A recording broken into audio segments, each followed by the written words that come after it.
Birmingham. Today is Tuesday, May 30th. The time is 9:35. I call to order the regular meeting of the Birmingham City Council. Our invocation will be led this morning by Reverend Jerome Bell, Stated Supply Pastor of Westminster Presbyterian Church, and our Pledge of Allegiance will be led by, would you do it, Pro Tem? Yes, Madam Pro Tem, if you please stand and join us.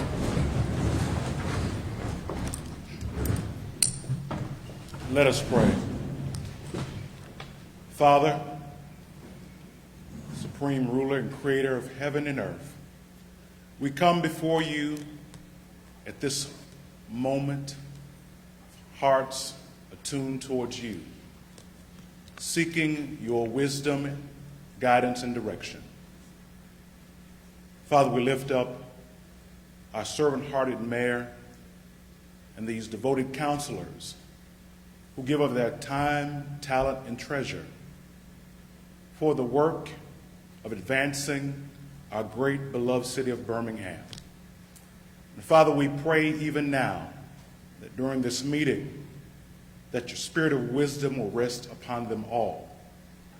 God, cause them to have their ears attuned to your voice, so that their deliberations will go forth in a way that's decent and in order for the advancement of our city.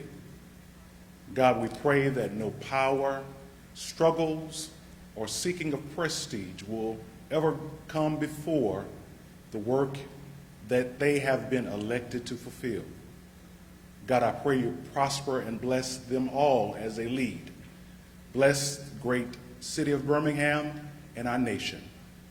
We offer this prayer in the name of the Prince of Peace, the Savior of the world. Amen. Amen. Amen. Salute the flag. I pledge allegiance to the flag of the United States of America and to the republic for which it stands, one nation, under God, indivisible, with liberty and justice for all. Thank you so much, and thank you, Reverend Bell, for that very thought-provoking prayer and message. Thank you so much. At this time, good morning, Mr. Clerk. Good morning. If you'll call the roll. Councilmember Abbott. Present. Councilmember Clark. Present. Councilmember Moore. Good morning. Good morning, sir. Councilmember O'Quinn. Councilmember Tate. Good morning. Good morning. Councilmember Williams. Councilmember Woods. Good morning. Council President Pro Tem Smitherman. Good morning. Good morning. Council President Alexander. Good morning. Thank you. Councilors, at this time, I would like to ask for a motion and a second for approval of the minutes from the previous meetings of February 21st and February 28th, 2023. I move for approval. I missed the second. Who's the second? I'm sorry. Second was Councilor Tate, I believe. Okay. All in favor, let it be known by saying aye. Aye. All opposed, say nay. Thank you. The minutes are not ready for March 7th, 2023 through May 23rd, 2023. Good morning, Mr. Mayor. Belated happy birthday. Hey, good morning, Madam President. Good morning to the council. Good morning to the public.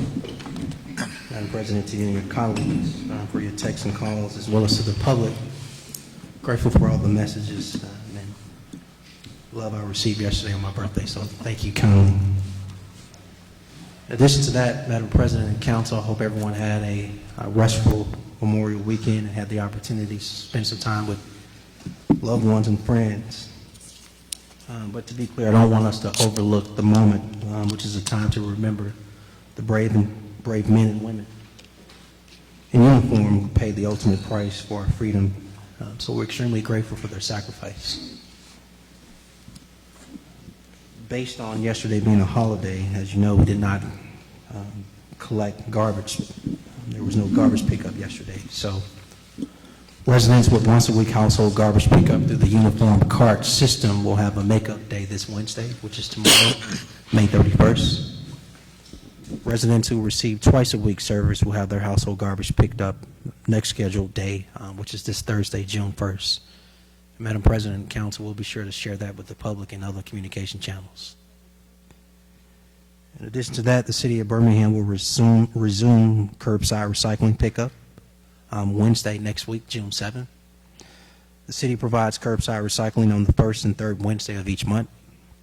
And the Birmingham Recycling and Recovery Facility, which receives the city's residential recycling, has announced it will resume accepting residential recycling deliveries from municipalities, which is today, May 30th. As you know, the facility has suspended deliveries from municipalities due to a recent fire. But for those residents who need updates, you can text BHAM Ready to 888-777 related to any updates you need on recycling. Continuing on that theme, I want to also talk about bulk trash and uniform trash. Related to bulk trash, the City of Birmingham will continue to keep residents informed about bulk trash pickup with daily updates online. And that website is birminghamal.gov/bulk trash. Again, that's birminghamal.gov/bulk trash. Related to uniform trash bins, as a reminder for those residents using the new carts, you should place them in front of your homes. Any household garbage placed on the grounds and alleys or on the ground in front of your residence will not be picked up. And you can receive more updates by going to birminghamal.gov/pickup or by texting BHAM Ready to 888-777. Madam President and Council, at this time I have two proclamations I'd like to share. At this time I would like Jessica Asrin to join me and whoever is with her to come on up. As you know, this is, or if you did know, this is Lupus Awareness Month. And so Jessica is a lupus advocate as well and support group facilitator for the Lupus Foundation of America. May is Lupus Awareness Month. Again, I want to repeat that. And I want to give some, I would say, shocking stats. More than 5 million people worldwide suffer from the devastating effects of this cruel disease. And each year, more than 100,000 young women and men and children around the world are newly diagnosed. There are also several City of Birmingham employees who live with lupus and selflessly serve our residents, sometimes even while in pain. And we would like to honor those living with this disease with a proclamation that I will read in part. And it states, whereas lupus is an unpredictable and misunderstood autoimmune disease that can cause severe damage to the tissue and organs in the body, and in some cases death. And whereas medical research efforts into lupus and the discovery of safer, more effective treatments for lupus patients are underfunded in comparison with diseases of comparable magnitude and severity.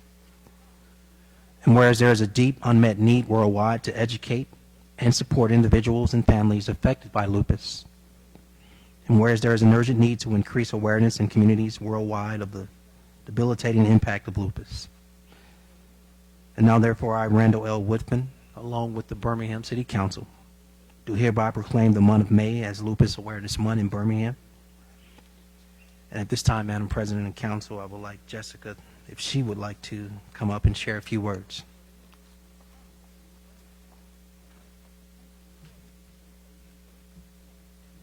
Thank you there, Woodson. Here, let me move this down. Can you hear me? Hi, my name is Jessica Asrin, and I'm from the Lupus Foundation of America. Lupus is a debilitating autoimmune disease, which means that your immune system attacks your body's cells as if they were viruses.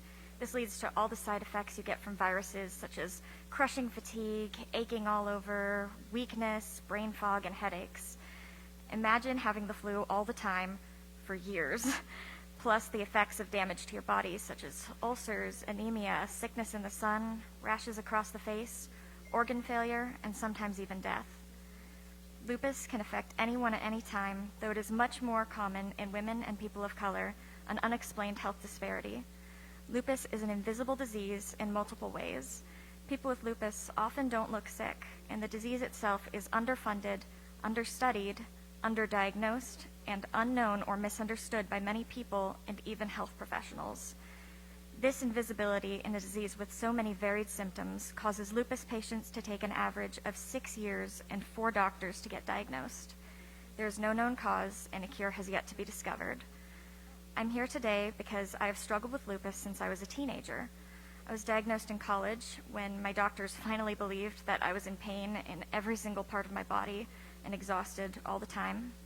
After I graduated from Oglethorpe University with my bachelor's degree in psychology, ambitious and excited for my future, I was struck with a fever that lasted nearly 5 years. I took some time to work on my health, learning to manage these fevers and working with countless doctors to find a treatment that worked. On my journey to recover from the effects of lupus, I discovered my passion for helping others who are struggling with chronic health issues. I got into activism. I decided to get my master's in public health from George Washington University, and I now lead a weekly lupus support group to help others through my experiences and the knowledge that I've gained with my research background. I'm here on behalf of the Lupus Foundation of America to raise awareness of lupus by declaring the month of May to be Lupus Awareness Month. Through this awareness, maybe someone will struggle less to find a diagnosis. Maybe someone will get treatment before too much damage is done. Maybe someone will reach out for help. Maybe someone will support lupus research. And maybe someone will finally find us a cure. Thank you, Mayor Woodfin and City Council of Birmingham for this opportunity. Thank you so much.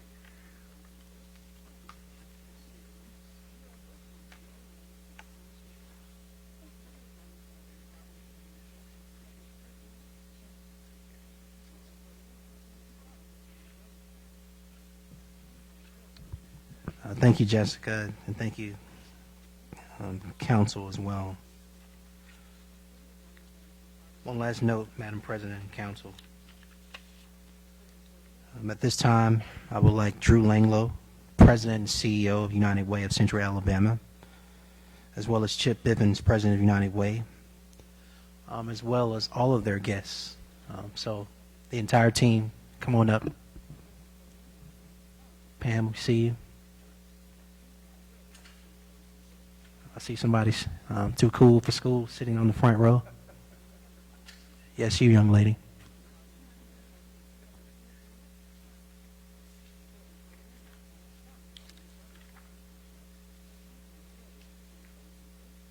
Madam President and Council, the United Way of Central Alabama will be celebrating their centennial anniversary in a few days, the month of June.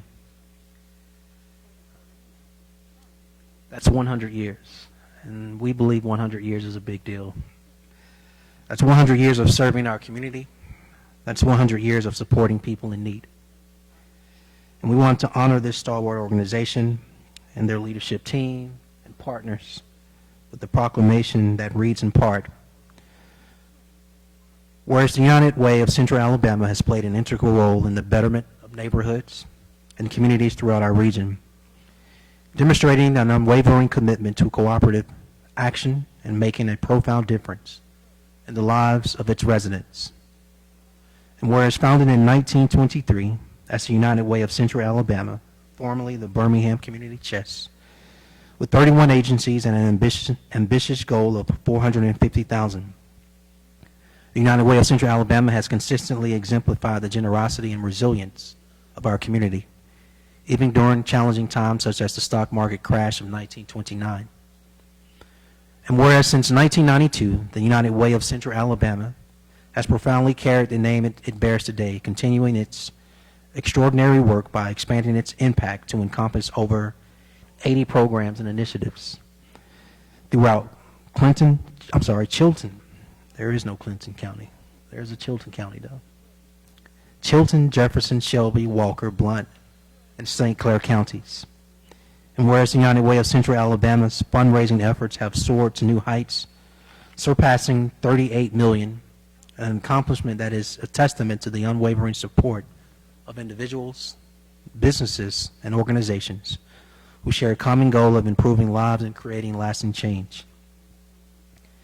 Now, therefore, I, Randall L. Woodfin, Mayor of the City of Birmingham, along with the Birmingham City Council, do hereby proclaim June 24th as United Way of Central Alabama Centennial Celebration Day on its momentous 100th anniversary, and I urge all residents of Central Alabama to recognize and honor the United Way of Central Alabama for its tireless efforts and countless contributions to our region.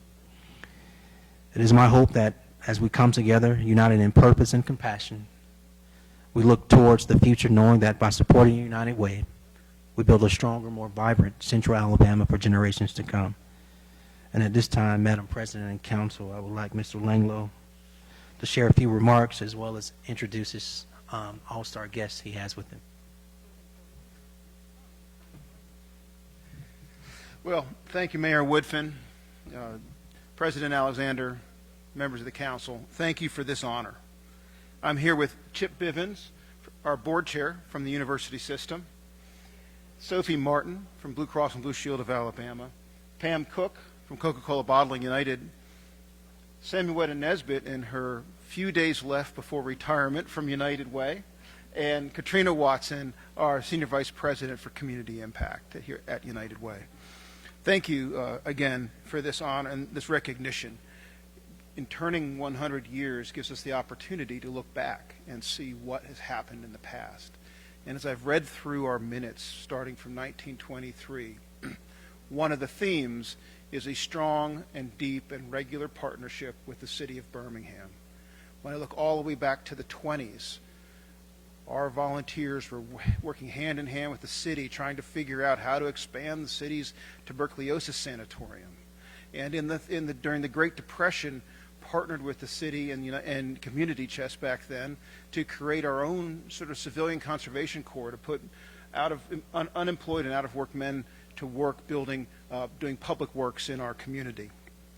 All the way up to the current day where we're working with young people to help improve their education and continuing to provide services to the most vulnerable people in our community. And I do want to make a small announcement in that United Way, along with our presenting sponsors, Blue Cross and Blue Shield, Coca-Cola Bottling, and Regions Bank, will be holding a free celebration at City Walk on June 24th from 3 to 8 p.m. There'll be food trucks, entertainment for young and old alike. There'll be live music. Our member agencies will be there providing information about their services, as well as several local sports teams engaging with their fans. I would personally like to extend an invitation to each of you and your constituents and all the employees of the city of Birmingham to join us at that free event. And we'd be delighted to have you all come join us for our celebration. And to come, you just need to register for free on our website. We're proud to be long partners with the city in serving our community and in serving those people who need our help the most. Thank you very much, and thank you again for this honor.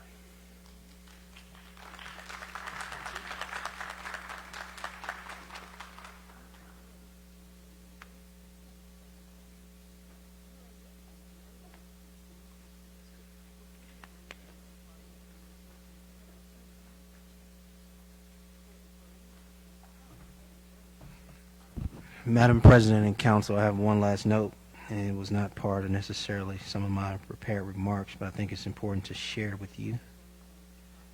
I'm looking for it.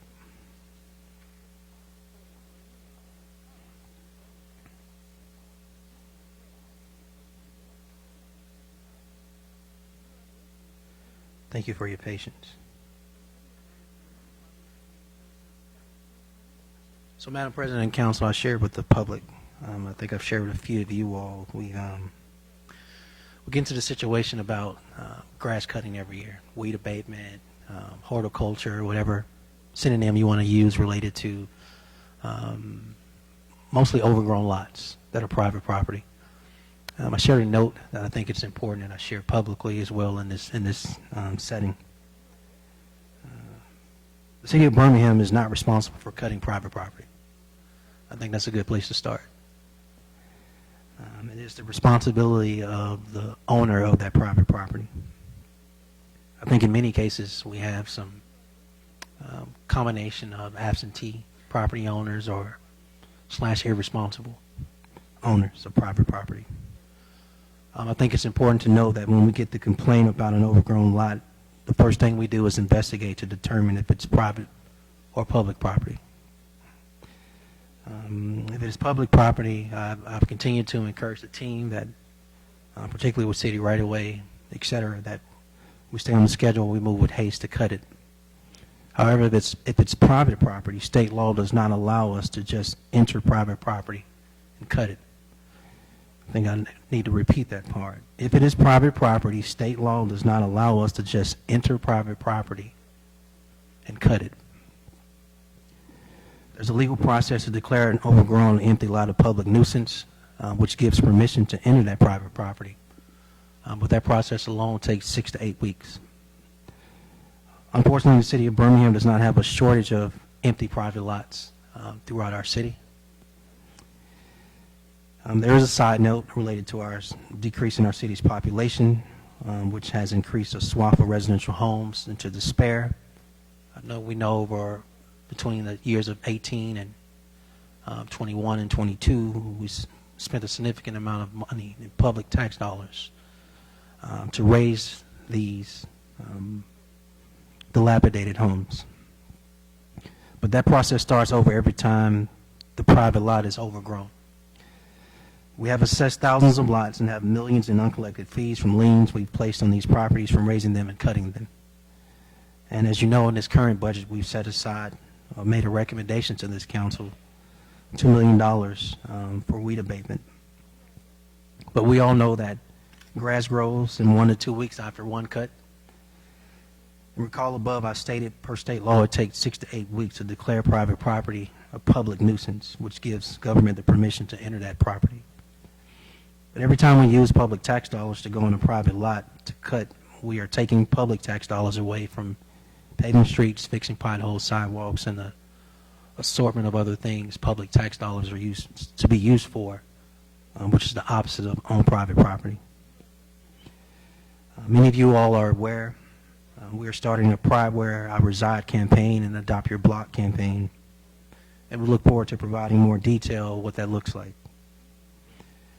But I can tell you it probably will not include us sending out the police if neighbors as a collective group decide to enter private property and cut it. Now, I can't believe I said that out loud, but I did. To the public, to the resident next door to one of those properties where your neighbor is not being responsible, I believe your frustration is warranted, and the city of Birmingham also shares that frustration. I've told my team it's past time that we should start publicly shaming the people who own these lots, because I guarantee you where they live, it does not look like that. So we'll continue our process of investigating, assessing, and declaring private property a public nuisance. We'll continue to cut as many as possible, but I believe the public deserves the hard truth. There is not enough public tax dollars to cut every private lot, and we probably can't get to your neighbor's private lot more than once in a fiscal year. I believe there has to be a better way, and we will continue to be in search of that better way. But I think that's of note as May ends, and we know how June and July, August goes with this conversation. I think it's important that we can share that with the public and try to manage expectations as much as possible. I want to tell you what the priority will be for the administration. That is city-owned property, in that order. So look forward to providing and continue to provide more detail to you and your colleagues, but please feel free to share what I've just shared with you with your constituents as well. Thank you, Mayor Woodfin. Councilor Clark. Thank you, Mayor. I agree with you wholeheartedly that we cannot maintain a reasonable service level with the volume of vacant lots across the city. And I think when we put them in the weed bill, it authorizes us to go on the property one time, but 2 weeks later, it's like we were never there. So I agree with you. I hope that because we cannot maintain the current population to a reasonable service level to where it even matters to the person living next door.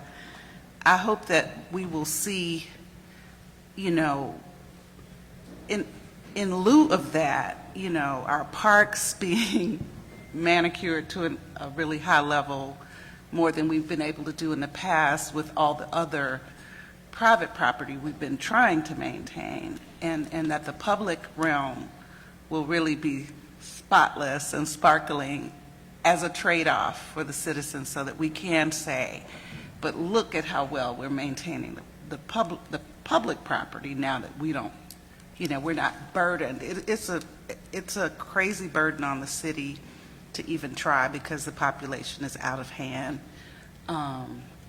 So I know people will be disappointed, but they were disappointed anyway, because even if we got there, it was like we weren't there a month later. So, and for the rest of the growing season. So that's where I am with it.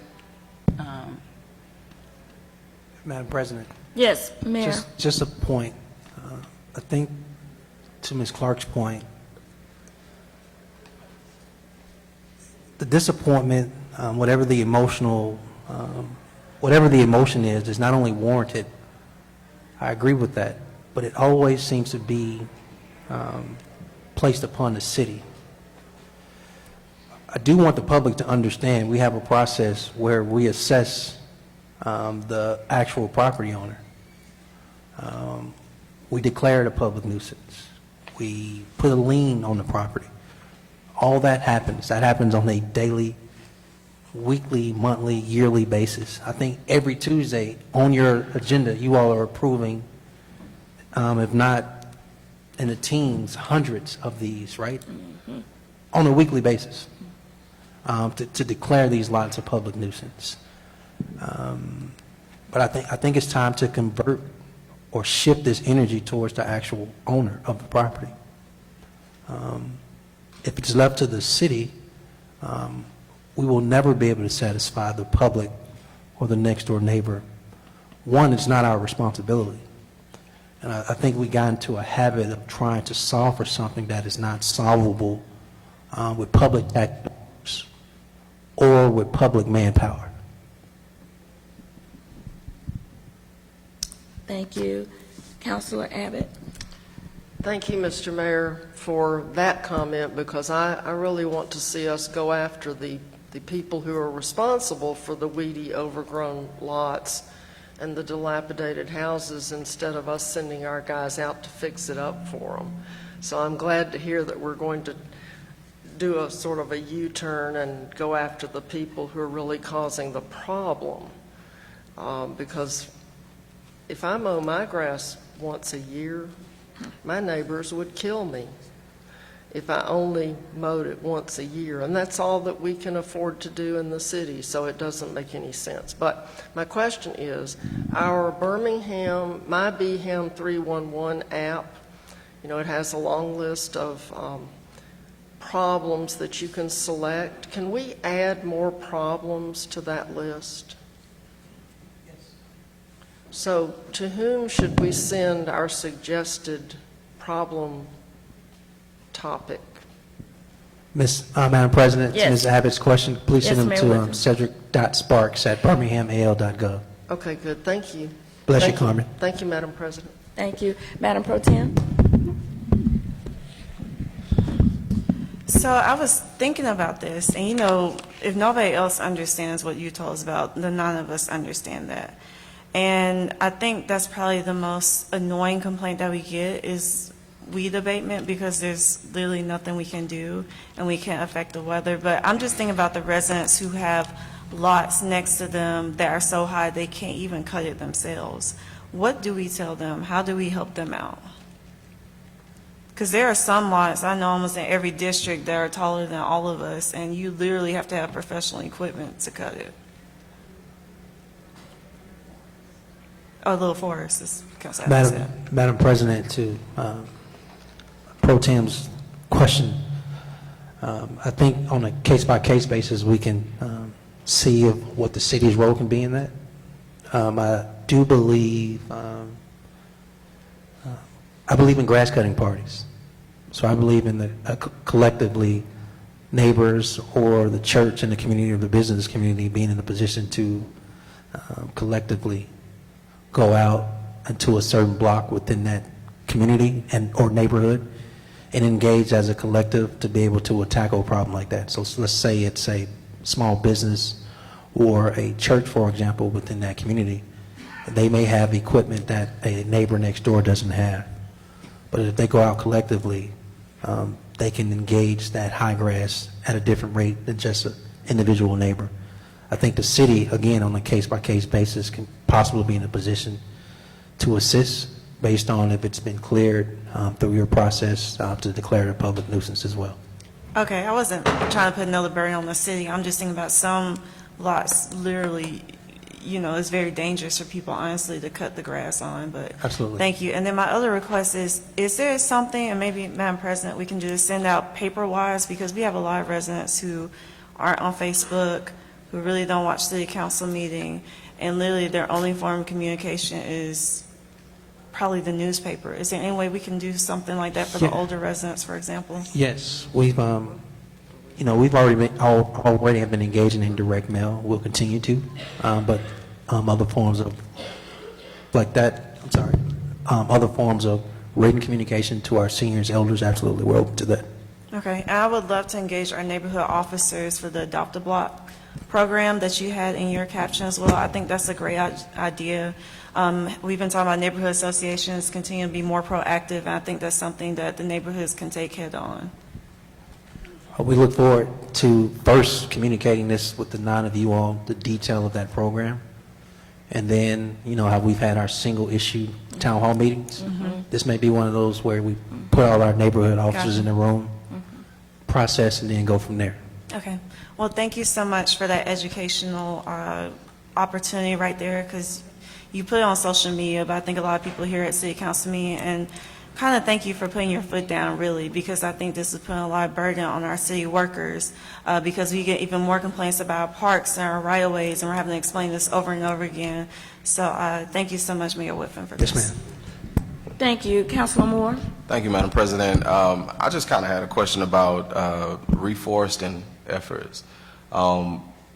If there are, I guess, areas that would be better for us to just, not even focus on cutting them, but to just plant more trees, like, is that a process that the city is willing to participate in? And so we took an entire team over to the horticulture site over at the Crossplex. We had a whole brain dumping ideas session around reimagining these empty lots. Clearly, we're not in a position to cut every one of them, right? So if a new home, a single family home, is not going to go vertical on this lot, from a horticulture standpoint, what else could you do besides cut it? I'm waiting on the team to come back and share some ideas and options, but we are more than open to suggestions outside of cutting it or putting the home on it. What can we do on the empty lot? So they're definitely already down the mark on that. Just waiting on some of those ideas to be crystallized and presented back to me. Thank you. Councilor Clark? Yeah, I just wanted to note that along those lines, there are some models from other cities around rewilding. And, we need the environmental education to help our citizens value the vegetation too, and the benefits of reducing the heat island effect in mostly low-income areas, and just the oxygen and, benefits we get from vegetation. I know that when it's noxious and full of snakes and other things, that's not pleasant, but I just think we need to have a process for if someone's intentionally rewilding, then they wouldn't be penalized if they're doing it in an acceptable way. So we probably need some guidelines and standards around that for owners, and then some education so that the people around it might value it some. Thank you. Councilor Abbott? Mr. Mayor, this talk about trees has piqued my interest. You know, I have been on the council since we had an urban forester named Stan Paula who had a Birmingham relief project. Every neighborhood association was given 30 free trees if they would get out and plant them on city property. That program went away under some mayor, I can't remember. And we need to revive that. They also used to come to neighborhood associations and give away free trees to anyone who would take them and plant them. And they were little bitty trees. But I have some that I planted that are 75 feet tall now. So those little bitty slips that came in a plastic bag with some kind of goo on the roots, those things lived. And, you know, we need to revive our Tree City USA status because it got lost with the program. And you see Tree City USA signs all around Birmingham. Mr. Prayer, James Prayer, was a champion of Tree City USA signs because he was very proud that Birmingham was a Tree City USA. And those signs are still all over the city. They still look good. You know, every other sign we've got may look bad, but the Tree City USA signs, somehow their paint stuck to them. So I would like to see that revived. And I actually called Stan Paula the other day and left him a message asking him if he would be willing to come back and help individual council members who wanted to plant trees just in case the city didn't have any funds for that. But I think that we should revive it. Birmingham Relief, R-E-L-E-A-F. It's a new way of spelling relief. Madam President, to Ms. Abbott's Yes, Mayor Whiffen. suggestion, she know I'm straight with her. I'm not going to make any promises, but I promise you I'll look into it. Well, I'll plant a tree in your honor if you will help us. Yes, A ma'am. good tree, one that will live. Yes, ma'am. But also trees shade out weeds. And if you plant magnolia trees, nothing will grow under them. So we could fix all these lots up and become the Magnolia City. Perfect. Thank you, Pro Tem. I think this is a good idea since Council Moore and Council Abbott and Council Clark on the PIC and Park and Rec committees. We can do like joint workshop meetings where we can work on that. I know Council Clark has talked about revising the tree ordinance, for example. So I think this is a great opportunity for us to have a good collaboration between the mayor's office and the city council for this. So hopefully I would love to see that, y'all. Thank you very much, Mayor Whiffen. We appreciate you bringing this information and sharing it this morning. I feel that knowledge is the key to power, so the more that our residents understand what our ordinances are, what our action is when it comes to these vacant lots, and the impact that it has not only on the residents, but as well as the workforce for the city. So we look forward to the items that we've discussed and opportunities to share that information in other venues. And I do like the idea of the centered town hall, or the town hall that has the single issue that we could bring everyone together. I think the 9 of us look forward to that. And I do want to also say the lot that you made mention of, that in East Lake, I believe that we went after the trying to determine who the owners of that property were and what sort of sparked a lot of this interest. I do want residents to know that was just one example. That's not the only lot that you're going after. So please be mindful that we all have these and we've all been working with you, and that was an example. It's not the only one that's being concentrated on. Coming soon to a district near you. Thank you. We appreciate that. All right, thank you very much. Thank you so much, Mayor Whiffen, for those communications. At this time, Mr. Clerk, would you read the items that are considered for consent? Yes, ma'am. The consent agenda starts on page 2 with items 1, 2, 3, 4, and 5. Page 3, we have items 6 and 7 on consent. Page 4, items 9, 10, and 11 are on consent. skip over to page 6, and we have items 18 and 19 on consent. Page 7, items 20, 21, and 22 are on consent. Page 8, we have items 23, 24, and 25 on consent. Page 9, we have items 26, 27, and 28 on consent. Page 10, we have items 29, 30, 31, and 32 on consent. Page 11, we have items 33, 34, 35, and 36 on consent. Page 12, we have items 38 and 39 on consent. Page 13, items 40, 41, 42, and 43 are on consent. Page 14, items 44, 45, 46, and 47 are on consent. And on page 15, we conclude with items 48, 49, 50, 51, 52, and 53. Thank you very much. Councilors, at this time, are there any items that you'd like to have added or removed from consent? Councilor Quinn. Thank you, Madam President. Okay, so, hang on.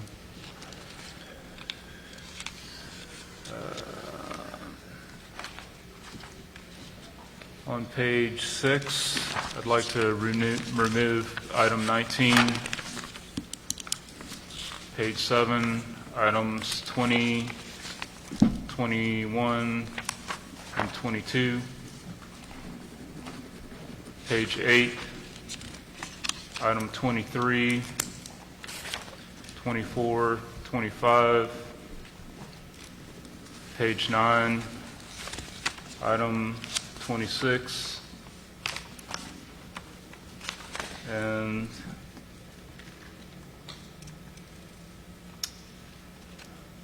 page 10, item 30,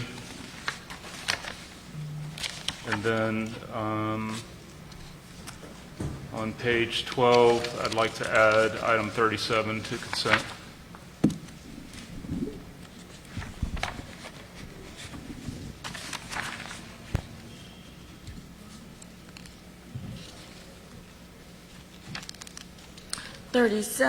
Include, okay, this is just the election notice for the Firemen and Pensions Fund. You want to add that to consent? All right, councilors, any other items that you'd like to have added or removed? I'll repeat these. For Dr. O'Quinn, he asked, did you get all those, Mr. Yes, ma'am. Clerk? Mm-hmm. All right.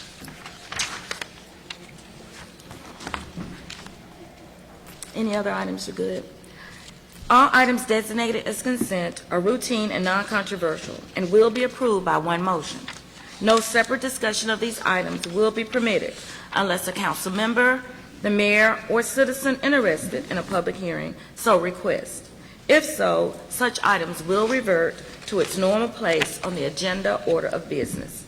All matters of permanent operation, they're indicated with a P, will be read. All other matters will be announced by reading the item number only. All public hearings will be announced. Councilors, if I could entertain a motion and a second for the consent agenda. I move approval. Moved by Councilor Abbott, seconded by Councilor Moore. Okay. All in favor, let it be known by saying aye. Aye. All opposed, say nay. One abstention.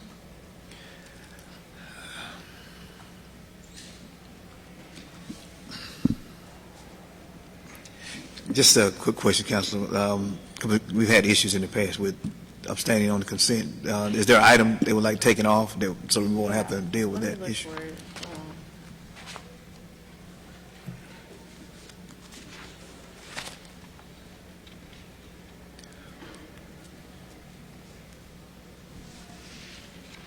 Madam President? Yes. May I also ask a question? It's a minor question about the consent before we vote.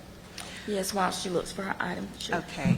So item 48 is recommended by the Chief Financial Officer, and items 49 through 52 are recommended by the Director of Finance. Are those two different people, or? No, ma'am. Okay. What's the? Okay. Thank you. Thank you. So they are the same. Thank you. It's item 9. You can take off. 9. Yes. Thank you. Well, then aye. Okay, item 9. Okay. All in favor, let it be known by saying aye. Aye. All opposed? Say nay. Thank you. Thank you. The items that have been read have been approved for consent. If you're here for any of those items, they have been approved, and we'll continue with the rest of our agenda. Mr. Clerk, first item. It should be item 8 on page 3. An ordinance authorizing the mayor to execute deeds and other documents necessary to transfer certain real properties to the Birmingham Jefferson County Transit Authority pursuant to the Bus Rapid Transit Comprehensive Implementation Agreement between the city and BCGJTA dated February the 12th, 2018 concerning funding, construction, and operation of the Bus Rapid Transit Project, BRT, which properties are to be used at the east and west terminus stations for the BRT line and to execute a parking easement over a portion of the adjoining city property for additional parking for the west terminus station. And this is an item of permanent operation. I need UC to pass today. All in favor, let it be known by saying aye. Aye. All opposed, say nay. Nay. Who's the nay? Councilor O'Quinn? Madam President, Yes, Chief. this was on last week's agenda for unanimous consent, so this is the second reading. That's correct. I was going to get to that point. It's the second reading, so it's my mistake for adding for the UC. That's okay, thank you. So we're just only going to take a vote on the item. I don't need the UC. I apologize for that. All right, so can we retake the vote? A motion on the item Yes. itself. Second.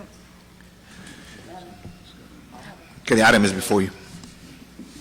All right, at this time, the item is open for discussion. And so if we could have information regarding this item could be presented to us as far as what we're doing here with this item. Is that Chief? Yes, ma'am. Madam President, Yes. what's before the council is pretty much doing what we initially were required for our FTA standards for the BRT project, is to transfer 2 pieces of property to the BJCTA for the BRT routes.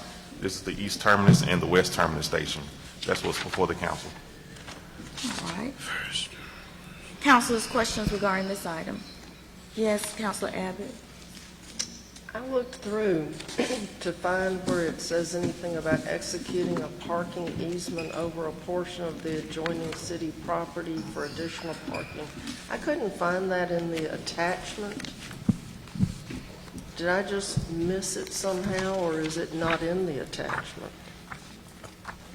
We're getting Ms. Denise Bell to come up. I think it should be in there because are you speaking towards the west terminus station? Well, I'm just reading what's written on here, and it says we're executing a parking easement, but it didn't tell where.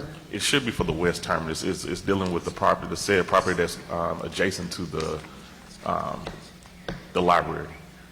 So the library parking lot Yes, is ma'am. going to be, It's the property that's adjacent to it, that's in the back side of the west terminus station. We own some property where the old fitness center used to be. The parking deck. Not the deck, just the parking lot.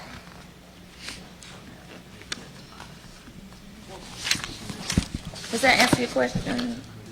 Clarity. well, I'm still waiting for my answer, but I'm just waiting.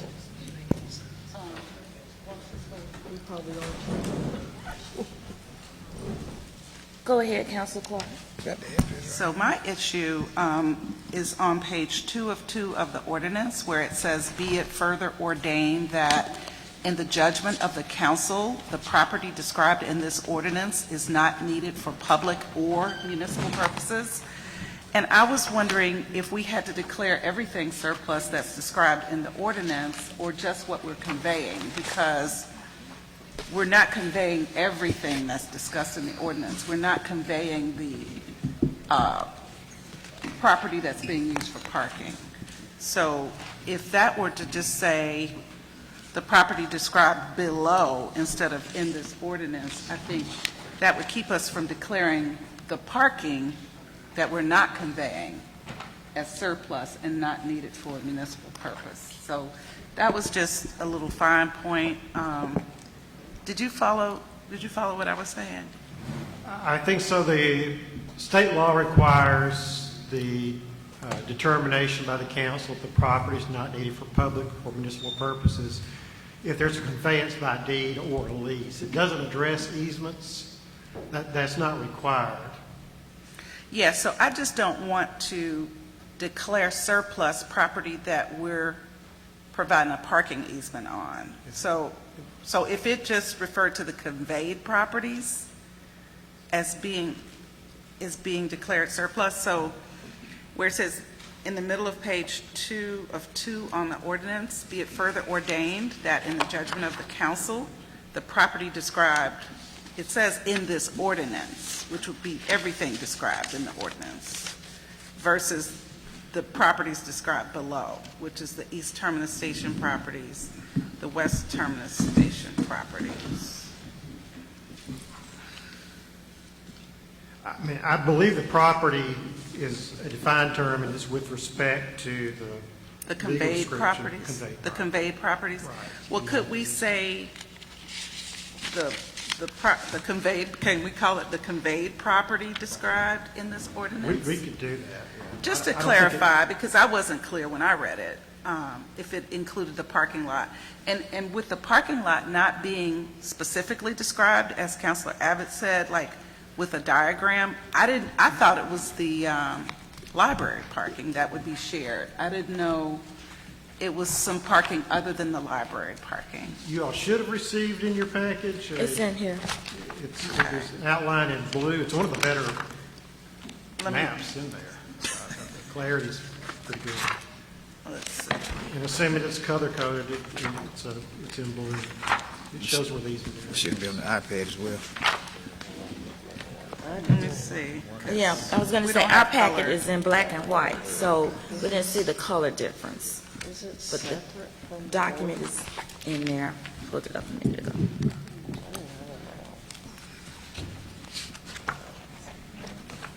Parking easement area, okay. Do you see it, Councilor? So it looks like the library parking, correct? In effect, yes. Yeah, okay, that's what I thought. It was the shared library parking. So That's correct. I'm fine with us sharing it, I'm just not okay with declaring it surplus, because it is needed for municipal purpose. Well, Okay, again, you're not required to, and you're not declaring that surplus. We can gladly. if we just call it the conveyed properties or something, to further clarify. So are we changing the language? Okay. We can add, you'll be adding, I think, one word to the ordinance. Can you show me when you can? Is that okay? Yes, if you have that clarity. Okay. Councilors, you okay with that? And Mrs. Abbott, did you get your question answered? Yeah, I found it in here. I just overlooked it, but I That's still okay. can't find the map.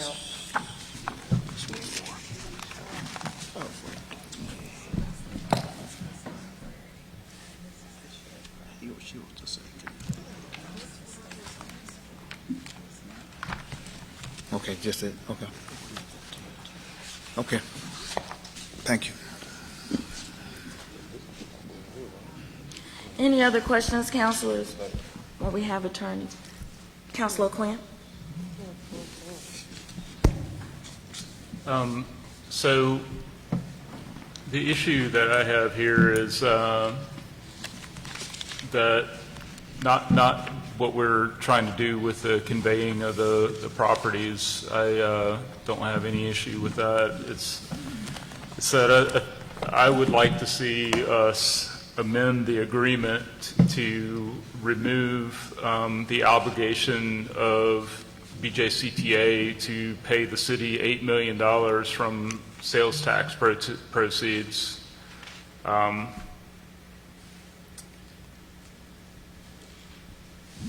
To be honest with you, I can't remember 5 years ago whenever the council voted on this and approved the agreement. But I can tell you I'm 5 years older and wiser now, and would not have supported an agreement that obligated BJCTA to this today. I just think that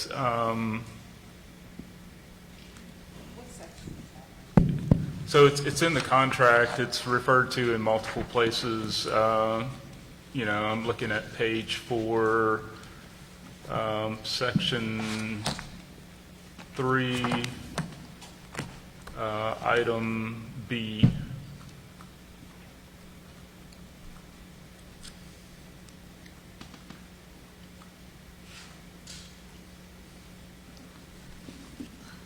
So again, like with a lot of things in politics, there's always some nuance. So I don't have, an issue with the city conveying the properties that are being discussed here to BJCTA. What I do have an issue with is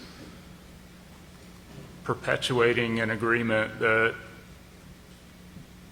obligates the BJCTA to pay the city $8 million out of sales tax proceeds. I just don't think that, number one, that the city should ask BJCTA to do that, and,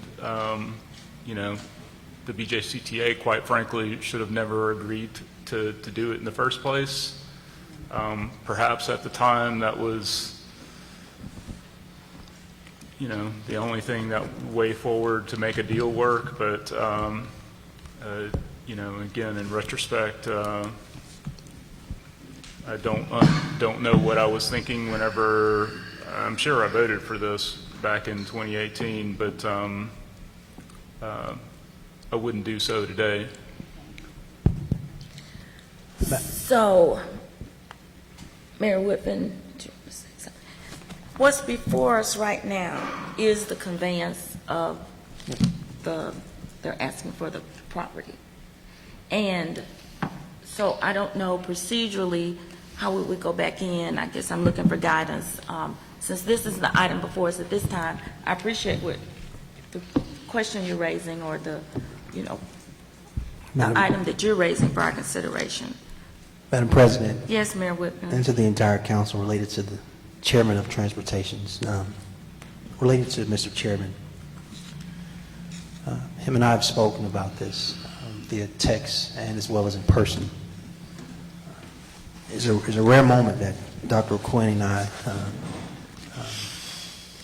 are necessarily aligned on something related to transportation. This one's a little nuanced because it's more so around the collection of funds upon an agreement that already exists. So just to separate the two items, what's before you is not related to the collection of something that's already agreed upon. So one, I'm hoping that we can separate those two things. Related to his points, there is something to say around hindsight. But I think the administration's point is, I think we need to determine the future of BRT, which hasn't even been a full year.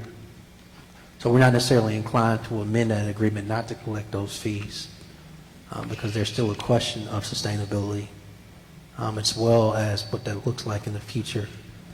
And remitting fees back could be a part of the discussion, and or a different amount, and or any of those things. But we're not inclined to amend that agreement today not to obligate the BRT to those funds. One. Two, we believe it's a separate issue that's before you today. Three, we're open to discussion related to that topic, because it technically just started, but we don't feel that it should be included in an amendment today related to the agreement, related to the agenda item that's before you. Respond. Yes, I'll let allow Councilor Quinn to respond, then I'll get you, Councilor Clark. So it absolutely could be amended, today, just to remove that. I don't know that there's going to be another opportunity that this agreement comes before the council where we'll have, the capacity to strike that. So I think there's, zero possibility that, well, no, let me say that again. The city could absolutely call in this debt. The question is, should we? And I'm of the opinion, that we shouldn't. That I don't foresee a possibility, anytime in the next 15 years where there's sufficient density along the BRT route in jobs and residences where the BRT could generate a sufficient fare revenue to actually pay for itself. So, in public transportation is essentially a loss leader for cities. It's a economic development tool. It's a quality of life tool. And I don't know. Again, I think we have the opportunity for us to amend this agreement today before us. I don't know that, this is going to come back before us at some point in the future. So, my preference would be to go ahead and strike those portions of the agreement to remove that obligation. Madam President, Yes, Mayor Whitman. I do want to speak to you and your colleagues, again, particularly to Mr. Chairman's point about the not collecting those fees. I think anytime the city can collect, we should collect. I think when there's an agreement to collect, I don't think we should change that agreement based on some unknowns, which I think there's a big unknown now.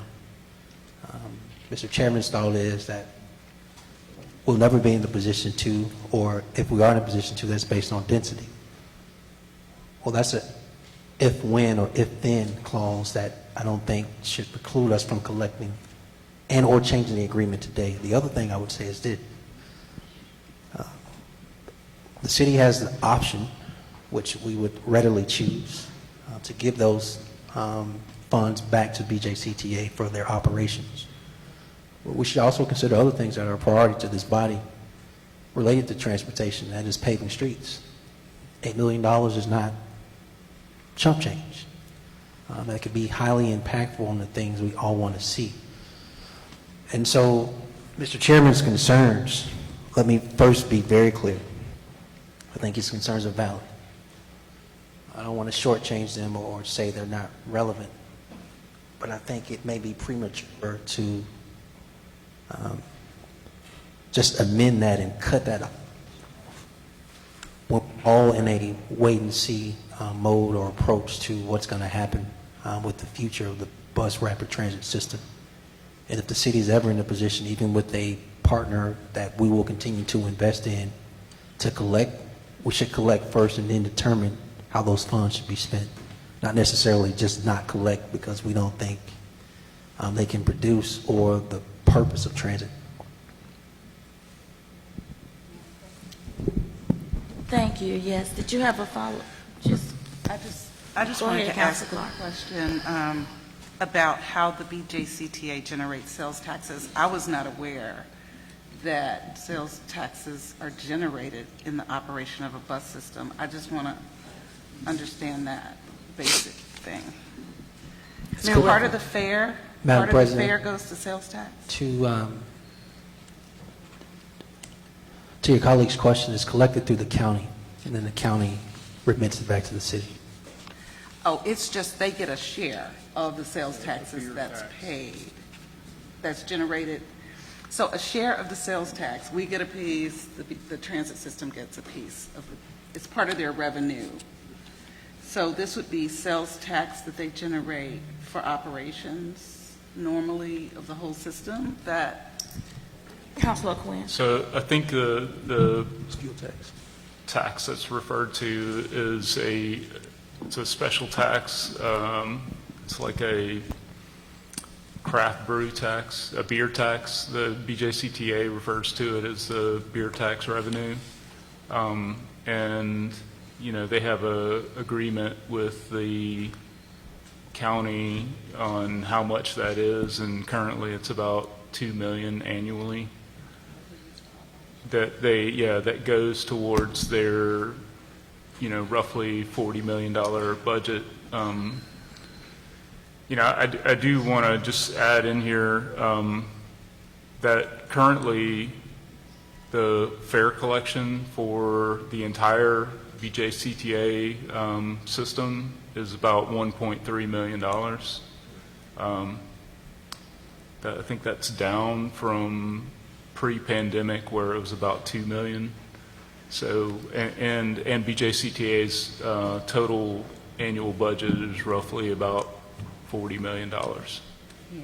So, Madam Councilor President, Clark, yes. thank you. I just wanted to thanks for that elucidation, because I didn't really understand where the money was coming from and what it was, because it predates our time on the council. I do think that it's not, the conveyance that's before us is pursuant to this agreement, and this just happens to be something else they agreed to previously. So I don't know, I mean, they committed to it, and it was part of our deal, so I don't know that I necessarily agree with amending that, because it's not relevant to what's before us.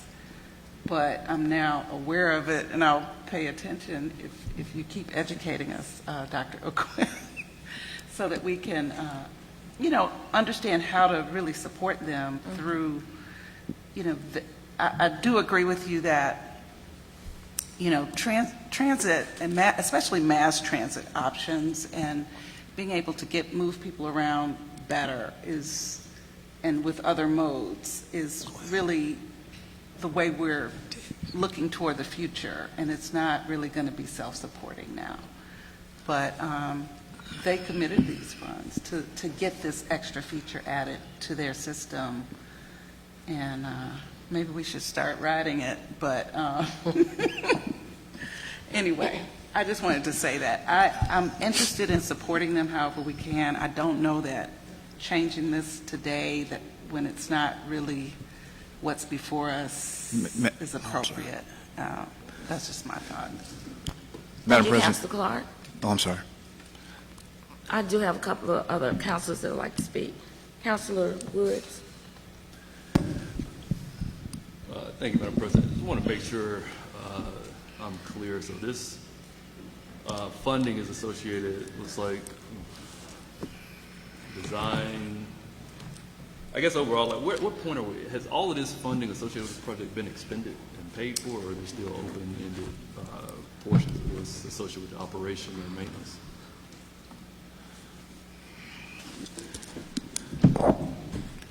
Yes, those funds have been. Yes, those funds have been processed and expended. Yes. Okay, who paid for all these? I guess for $42 million. I guess our $20 million portion. So we have basically, this is about, we have the ability to charge back. Councilors, we're asking questions about what's not before us to be considered for this particular action. Now, we can delay this item, and you can get more information regarding what we're trying to consider for BJCTA and get projections on what they think the BRT or that system is going to allow them to capture in revenue, or we can go ahead with the conveyance and transfer of the property of the item that's before us. So what's your pleasure? You're saying we can't discuss the agreement? No. Because the entire agreement is not before us, it's just asking us to transfer the property pursuant to the agreement, but the only thing we're considering at this time is the transfer of the property. So we can delay the item, or we can vote the item up or down. What do I hear I'm ready to conversation? vote. What, Personally, I'm just ready to vote. we're ready to vote They're on two it? separate items. Councilor Williams? Oh, no, I was saying that I no longer need to speak because I think I was going further or going down the line. Yeah, the rabbit hole. The rabbit hole, that's it. Councilor Quinn? Councilors, would you like for delay, or you want to vote the item? No motion to delay? Okay. Clerk, you'll Yeah. go What do ahead we, I'm and sorry. take the vote. Just taking the vote? Yes. Okay. All in favor, let it be known by saying aye. Aye. All opposed, say nay. Thank you. Item 8 passes. Next item. Next should be item 9 on page 4. An ordinance to further amend the donations budget for the fiscal year ending June 30th, 2023 by appropriating $2,500 to West End Manor Neighborhood Association for general use per donation received from Jefferson County Community Service Fund. Motion, please. I move approval. Any questions regarding this item? Mr. Clerk, we're ready for the vote. Okay. All in favor, let it be known by saying aye. Aye. All opposed, say nay. One abstention. Okay. You get that, Casey?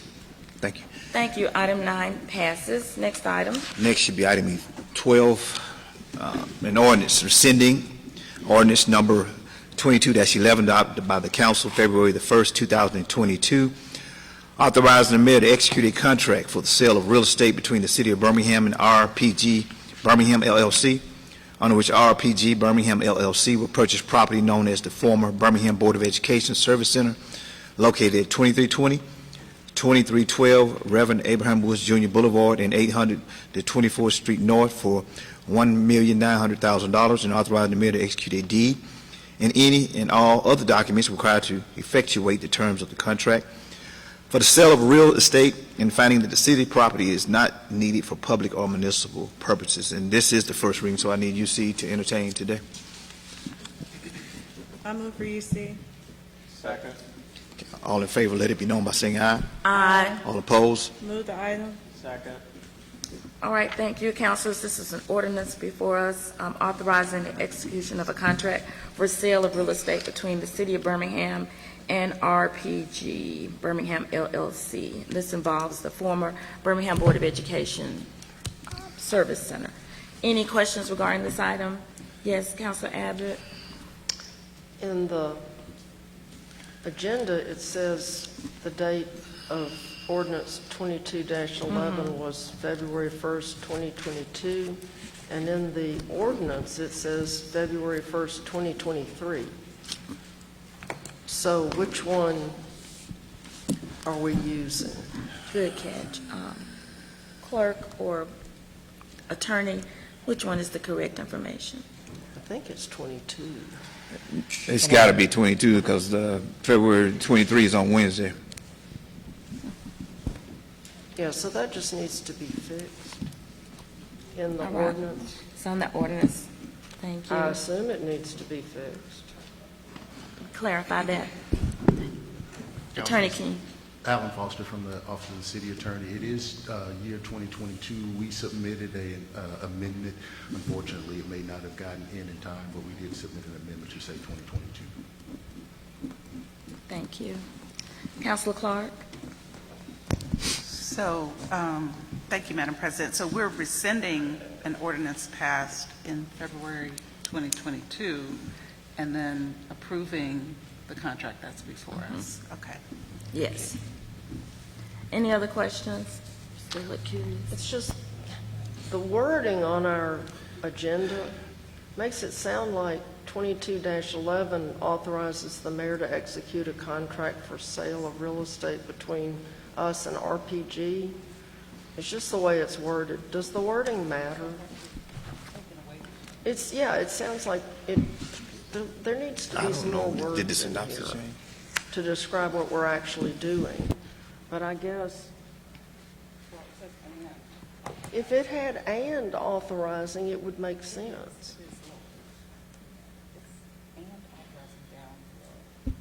But up at the first sentence, it's not. Anyway, it's just... Yes, Mayor Woodfin. Madam President, I think Mr. Clerk, can the word "and"? We can change the synopsis, and it doesn't have any effect on the actual ordinance or resolution, but I was just asking the attorney if the synopsis changed from what was submitted to be placed on the agenda. That's what I was wondering. We can add the word "and". Good. Because when somebody comes back and reads it later, I don't want them to think we're... What would you like to add? Just put an "and" after the February 1st, 2022 date. Okay. We're rescinding, and then we're authorizing. Okay. So we've added the word adopted by the council February 1st, 2022, and authorizing the mayor to execute a contract for sale. Is that agreeable? Yeah, Yes. doesn't that make better sense? It does, but it won't have any effect on this motion or vote. That's what I'm saying, on the language. It won't change anything. Okay. I just want us to sound intelligent. Yes, ma'am. Any other questions? We ready for the vote? All in favor? I'm sorry. Yes, sir, we're ready. Can you, okay. Sorry. Attorney Foster would like to provide some clarification.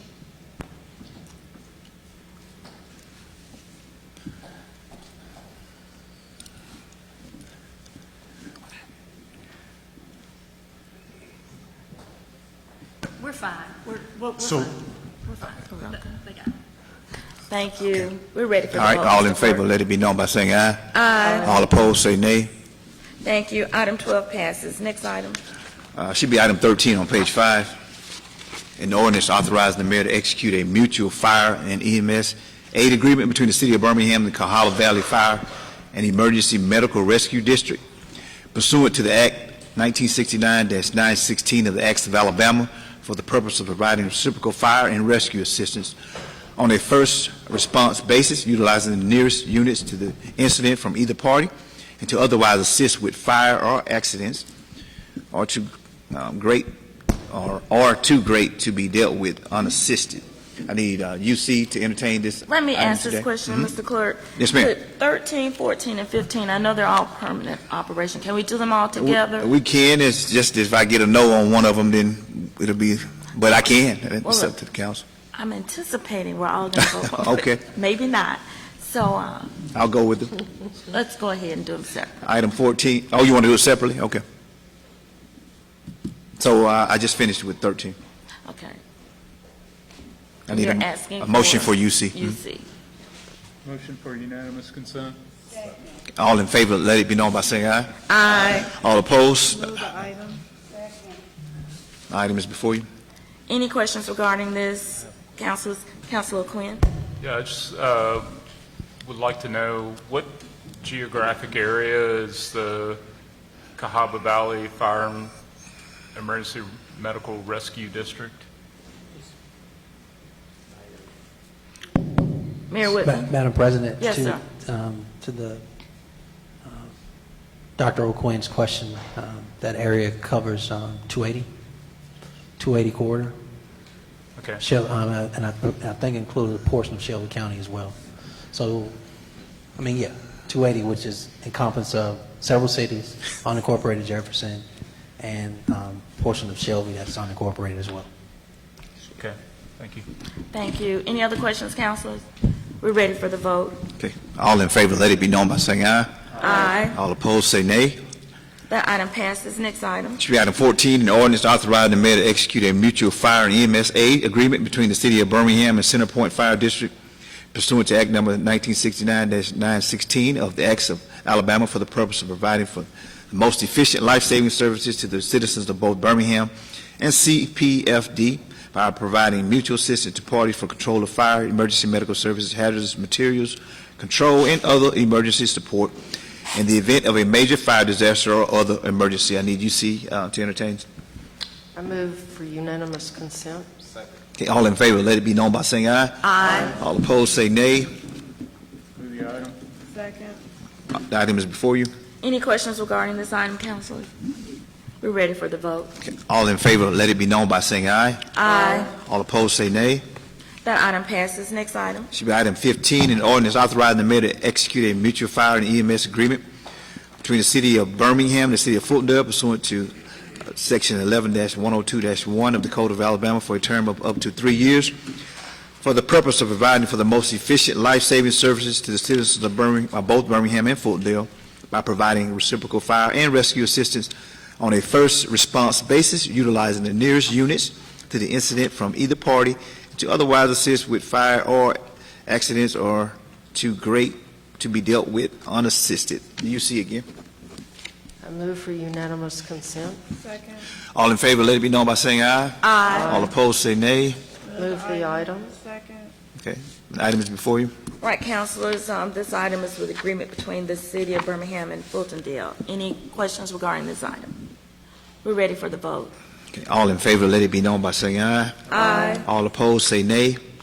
That item passes. Next item. Item 16, an ordinance authorizing the mayor to execute a license agreement between the City of Birmingham and Jefferson County, Alabama, under which the city will grant to the county access to certain city-owned properties in Jefferson County consisting of fire station numbers 4, 16, 15, 4, 6, 15, 16, and 19 for the purpose of installing, maintaining, and operating temporary weather stations to develop updated watershed models to evaluate future flooding potential throughout the county. I need UC to entertain today. I move for unanimous consent. Second. Okay. All in favor, let it be known by saying aye. Aye. All opposed, say nay. Move the item. Second. Okay, item is before you. All right, councilors, this item is before us, a license agreement between the city and Jefferson County. Any questions regarding this item? We're ready for the vote. Okay, all in favor, let it be known by saying aye. Aye. All opposed, say nay. The item passes. Next item. Should be item 17, an ordinance approving and authorizing the mayor to execute a real estate exchange agreement with Legacy Panhandle Holdings, LLC, under which the city will convey to Legacy Panhandle Holdings, LLC, approximately 4.2 acres of land located in the vicinity of 2787 Alton Drive, and grant an easement to Legacy for access to such land, and Legacy Panhandle Holdings, LLC, will convey to the city approximately 4.2 acres of land located in the vicinity of 1750 Industrial Drive. I need UC to entertain today.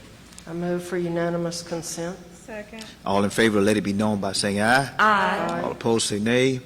Move the item. Second. The item is before you. All right, councilors, this is an ordinance approving and authorizing the mayor to execute a real estate exchange agreement with Legacy Panhandle Holdings, LLC. Any questions regarding this item? Dr. O'Quinn? Yeah, I just want to have some context for why we're doing this. Mayor Whitford? Madam President, I apologize. Okay. To Councilor Dr. Darrell O'Quinn's question, I would refer to our city attorney, Ms. King, related to the reason why we should go into executive session to discuss this item. Yes, under Alabama State Code 2625A7, I recommend we go into executive session to discuss potential litigation. Motion for executive session? Second. All right, Okay. council. That's, Gotta do sorry. Councilmember Abbott. Aye. Councilmember Clark. Councilmember Moore. Aye. Councilmember O'Quinn. Aye. Councilmember Tate. Councilmember Williams. Aye. Councilmember Woods. Aye. President Pro Tem Smitherman. Aye. Council President Alexander. Aye. At this time, councilors, we're going into executive session, and we are going behind the curtains. We'll reconvene. And so we'll Could you call? recess for at least 15 minutes. 15 Thank minutes, you. okay. It's Clay.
We need to return back to our agenda. Mr. Clerk, do you have to read us back in? Thank you. Councilmember Abbott. Councilmember Clark. Councilmember Moore. Councilmember O'Quinn. Here. Councilmember Tate. Councilmember Williams. Councilmember Woods. Council President Pro Tem Smitherman. Here. Council President Alexander. Present. All right, councilors, are there any other questions regarding that item? Oh, now we hear ourselves. We're ready for the vote. Okay. All in favor, let it be known by saying aye. Aye. All opposed, say nay. All right, thank you. That item passes. Next item. Should be going to item 19, a resolution authorizing the mayor to enter into a forgivable loan with Roderick Conwell, Uptown Entertainment, doing business as Uptown Jazz Lounge in an amount of $13,220 for Uptown Jazz Lounge to perform building improvements to their business located at 2250 9th Avenue North, Suite B, Birmingham. Motion, please. All right, councilors, this item is before us, and Councilor O'Quinn, you asked that we pull that off consent. Yeah, I just had a question about this. I seem to recall that we had a previous loan for this business. Didn't we agree to purchase a lot of the equipment and furniture and stuff that went into the business? Madam President, Yes, Mayor to Woodfin. Dr. Darrell O'Quinn's question, I apologize. I'm going to have Attorney Lawson come up. As she comes up, I will provide this. This funding before you, this loan is through the CDBG funding.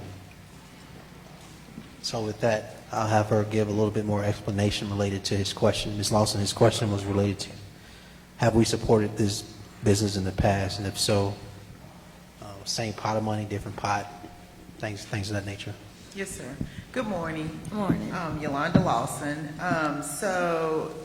Councilor Quinn, to answer your question, these funds, as the mayor stated, are through a BCBG funding that's specifically for this type of program.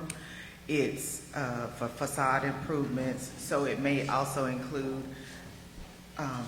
everything except roofing, if you will, for the front of a building to enhance, to improve, to entice more interest in the businesses in the downtown area, if that answers your question. No, so my question was, didn't the city previously approve a loan or a grant or some financial assistance to this business previously, and you know, It was a different. what did that look like? Oh, She doesn't have to go anywhere. I'm just here for support. Corey Stallworth and Dr. McVenable Thomas are here. The answer is yes. We did give them a loan before. That was not a forgivable loan. This is a forgivable loan related to facade improvement. So the loans were not the same, different purposes. If more explanation is needed, I can have Mr. Stallworth come up. Yeah, I'd just like a reminder of what that financial assistance looked like.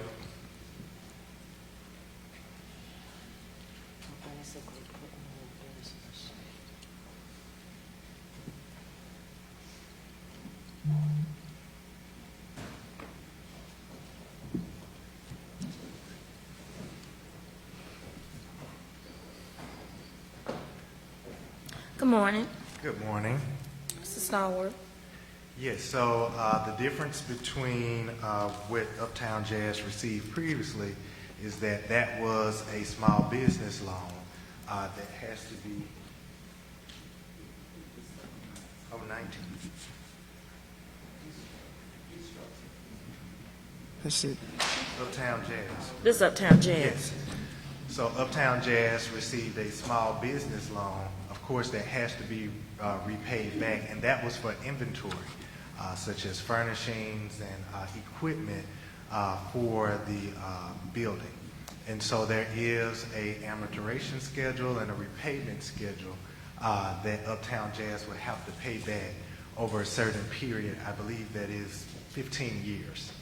And so before you today is actually a grant that will be for the facade of the building to help enhance the frontage of the structure. And so this will be a grant that is deferred and forgivable as long as they meet the requirements over a 5-year period. And those requirements basically include making sure your business is in good standing, as well as they will have to create one full-time employment opportunity. Thank you. Any other questions that answer your question? Yeah, so looking over the documents, this would include like the door and I guess the sign. And I mean, the convention center owns the building, right? Yes. Okay. And is there not signage there currently? No, so each tenant is required to produce their own signage. And so Mr. Roger Cornwell is here, one of the partners.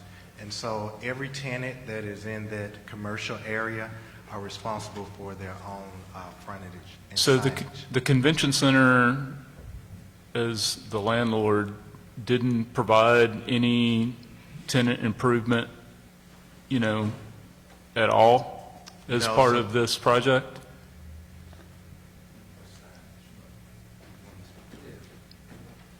Good morning. This is I'm Roderick Conwell, and no, the convention center did not provide any improvements funding for signage at all, nor did they provide any for the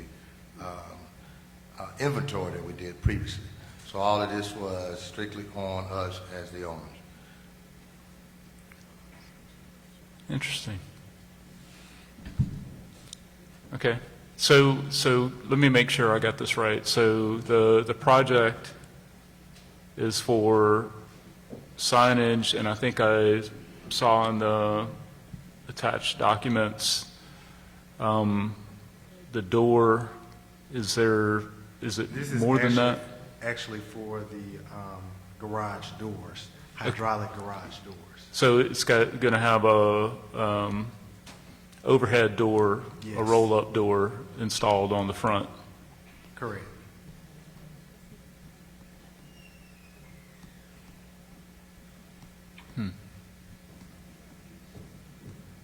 Any other questions, Councilor? Any other questions? Councilor Williams? Thank you, Madam President. Just real quick, are you guys open yet? Yeah. Okay. So this is something that you feel, so explain exactly what this is going to provide for your business since it's already open. You like me to explain what now? Exactly what this is going to provide for your business since it's already open. So from the door perspective or the signage, or both? I guess why it's necessary for you to have this. So the as a garage business door that's allows open. us access to the public that's a little bit more advantageous. It's also allowing us to get in and out for our performers as they come in and out of the building, where they can bring in their instruments, where it's a roll-up door that comes in and out. And it also provides a better ambiance as well. So what it does is allow for the general public to come in and out and access, because we are going to extend a outside patio out there as well where the garage door is, but it also allows for the performers to get in and out with their instruments and all of their inventory that they need. So what we did was the garage door has already been added. Of course, the signage is there. We've been open for several months. Okay. So this was more or less a reimbursement program that we did for the facade improvement. So, can y'all explain the reimbursement portion of it? I guess my overall question is, Why do the taxpayers need to be on the hook for this? Why is the business not paying for their own signage and doors? Madam President, Yes, Mayor Woodfin. to Councilor Hunter Williams' question, a couple of things. Please consider the source of funding, which is not our general fund. Community development block grant dollars are literally designed for this purpose. The support of existing small businesses throughout our city. Multiple of those small business owners are before you today. This is one of them. This is a small business that we believe has not only present value but future value as well. Through these federal funds, not our general pot of money, Mr. Starlow will explain that process because that's the question. But please consider part of the answer is that it's 100% forgivable as well, which is very different from our process that we do with our local tax dollars out of our general fund, which has been explained over a 15-year period. They have the opportunity to pay back to the taxpayer. Now add on the reimbursable side. So all of our grant programs are reimbursable programs in that the applicant has to do the work up front and then we reimburse it. It really allows for the applicants to take advantage of pricing with contractors. As we go through this process, of course, there is a upfront risk that they would have to be willing to take in that if it's not approved, but it really helps to support the businesses in moving forward and selling on the contractor they would like to choose to do the work. All right. As well as making sure that they advertise for a full-time employment position. Thank you. Councilor Quinn. Yes, on that last point, aren't they required to create a full-time position for every $35,000 of the loan? That's correct. So that is the case for all of these facade improvement loans? That's correct. Right, okay. Okay, thank you. Any other questions? We're ready for the vote. All in favor, let it be known by saying aye. Aye. All opposed, say nay. That item passes. Thank you very much. Next item. Should be item 20. A resolution authorizing the mayor to apply, accept, and expend on behalf of the city of Birmingham the continuation grant funds from the Corporation of the National and Community Services, AmeriCorps Vista, under Title I, Part A of the Domestic Volunteer Services Act of 1973, which will be used to expand the city's reach in building on education, economic opportunities, and healthy futures by supporting one Vista supervisor position, 25 full-time Vistas, and 40 summer associates. The term of the agreement is for 1 year, beginning September 2023 and ending September 2024, with the city contributing $68,646 in matching funds and authorizing the mayor to take all actions and execute such other documents as are appropriate and necessary to apply, accept, and expend the continuation grant award in accordance with the terms of the grant. Motion to approve. Second. All right, thank you. Councilor Quinn, you asked this pull off. Yeah, consent. my question is really about how these positions are distributed through city departments. Can you tell me about that process, how that gets decided? Chief Sparks. Yes, ma'am, Madam President. So it's a couple of things. Various city departments, including the council, requested through our Vista lead, which is Ms. Alicia Lumpkin, and the candidates are vetted up against their particular interest in the department need, and then we dispatch them to the various city departments. So the department heads are able to request based on either a need in the department or a fit in development of the Vista. Okay, thank you. Any other questions? We're ready for the vote. All in favor, let it be known by saying aye. Aye. All opposed, say nay.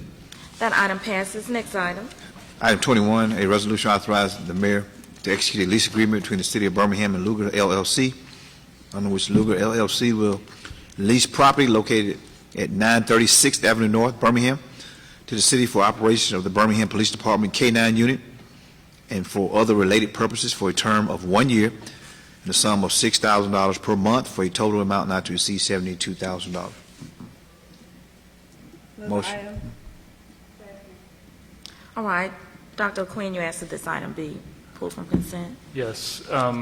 So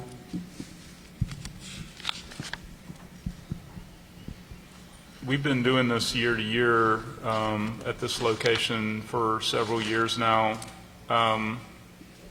Do we have plans to find some permanent home for the K-9 unit so that we're not paying $72,000 a year for something we don't own? Mayor Woodfin. Yes, ma'am, Madam President. To your colleague's question, I'm going to defer to Chaz Mitchell, Chief of Operations. Chief Mitchell. Thank you, Madam President. Dr. Quinn, currently, we're just using this as a temporary housing unit. Right now, we're in the early stage of kind of revamping the older place that the K-9 unit previously held as their living space. So we're kind of dealing with some things with that particular building right now to get it up to code and for them to move back into their building. Where is that facility located? Which one, the older one or the new? Yes. It's on 6th Avenue. Okay, so, I mean, do we have like a timeline? I would have to defer to capital projects, but I can give you a report. I think it is located in your capital project book, but I'll send you a report on where we are with that project. Okay, thank you. Thank you. Any other questions? We're ready for the vote. All in favor, let it be known by saying aye. Aye. All opposed? That item passes. Next item. Did I hear a no? I'm sorry. No? I'm sorry. I thought I heard a no. Did I? No. Okay. Next should be item 22.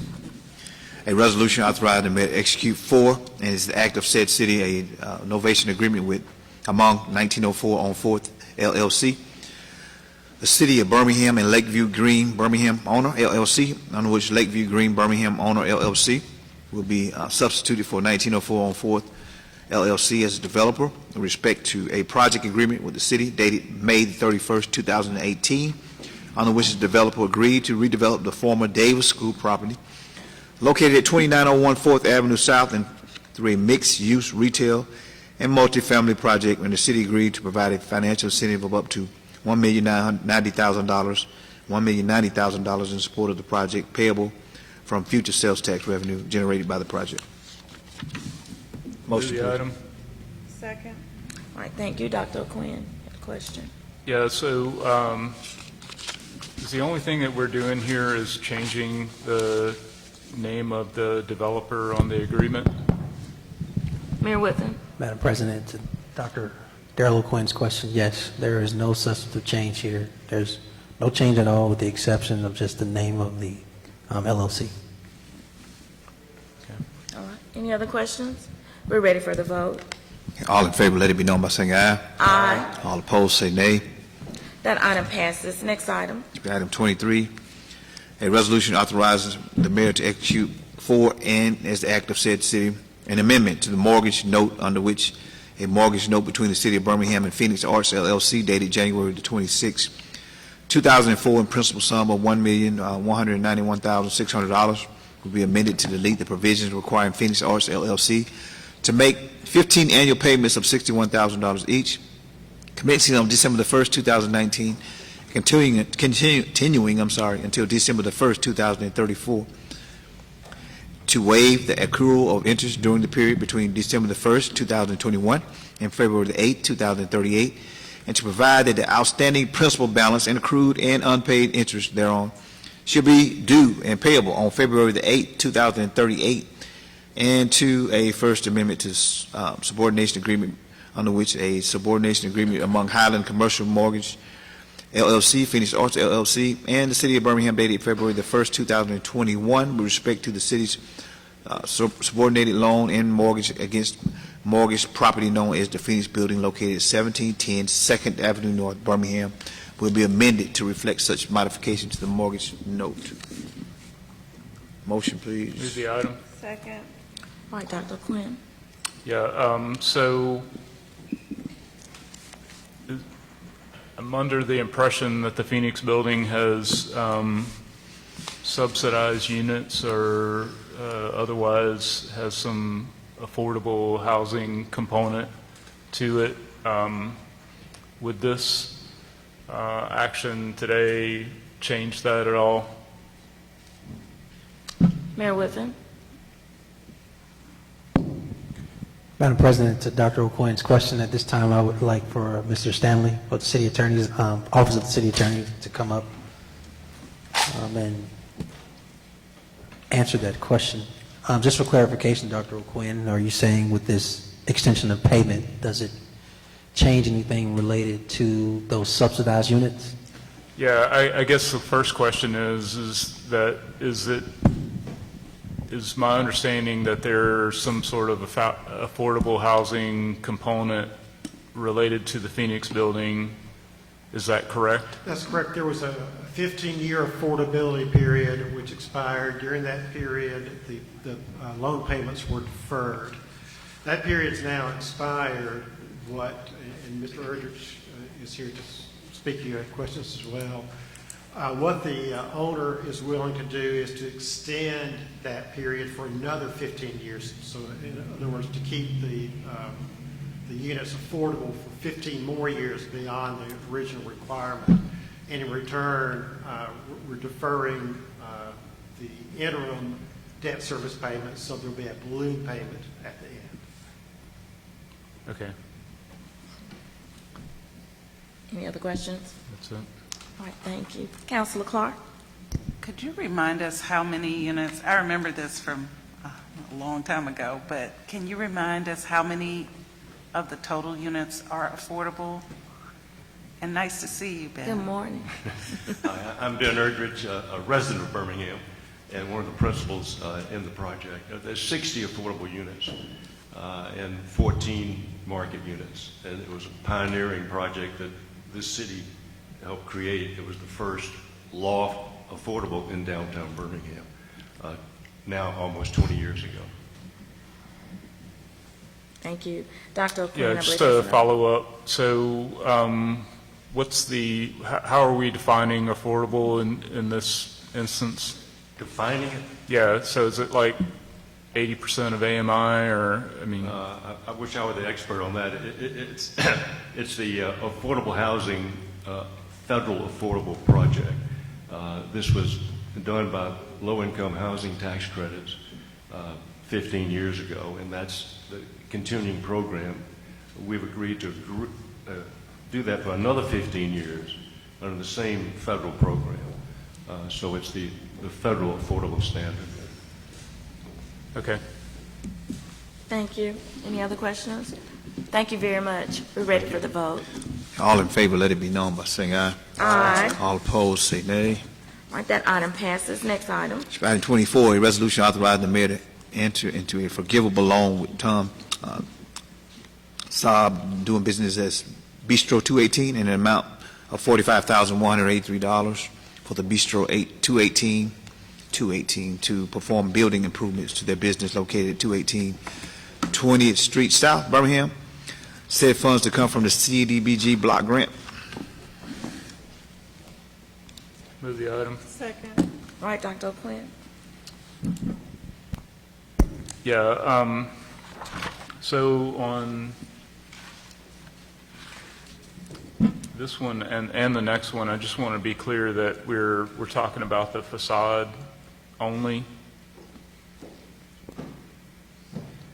Attorney Yolanda Lawson, yes, it's the same type of program, Councilor Quinn, and the items that they're improving may vary, but again, all of them are based on the improvements to the frontage or the aesthetics of the building. Okay. Do we have specifics on what they're doing here? Yes, sir, they should be outlined in your package. I'm not sure that I can give you a specific page this quickly. However, if you look on maybe second page, third page from the end, it will give you a brief overview. The form that says matter intake form, it basically tells you that we will reimburse Tom Saab for expenses associated with the facade improvements to include lighting, exterior painting, awning, wood repair, and signage on this particular building.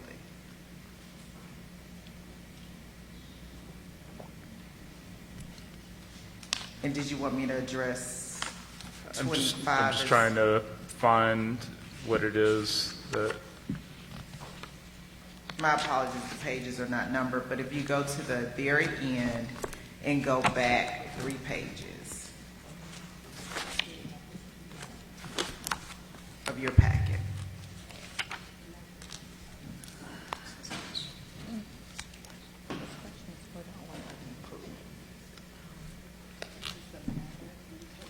And we can Okay. delve deeper if you would like, but that just gives you a 30,000-foot view, if you will.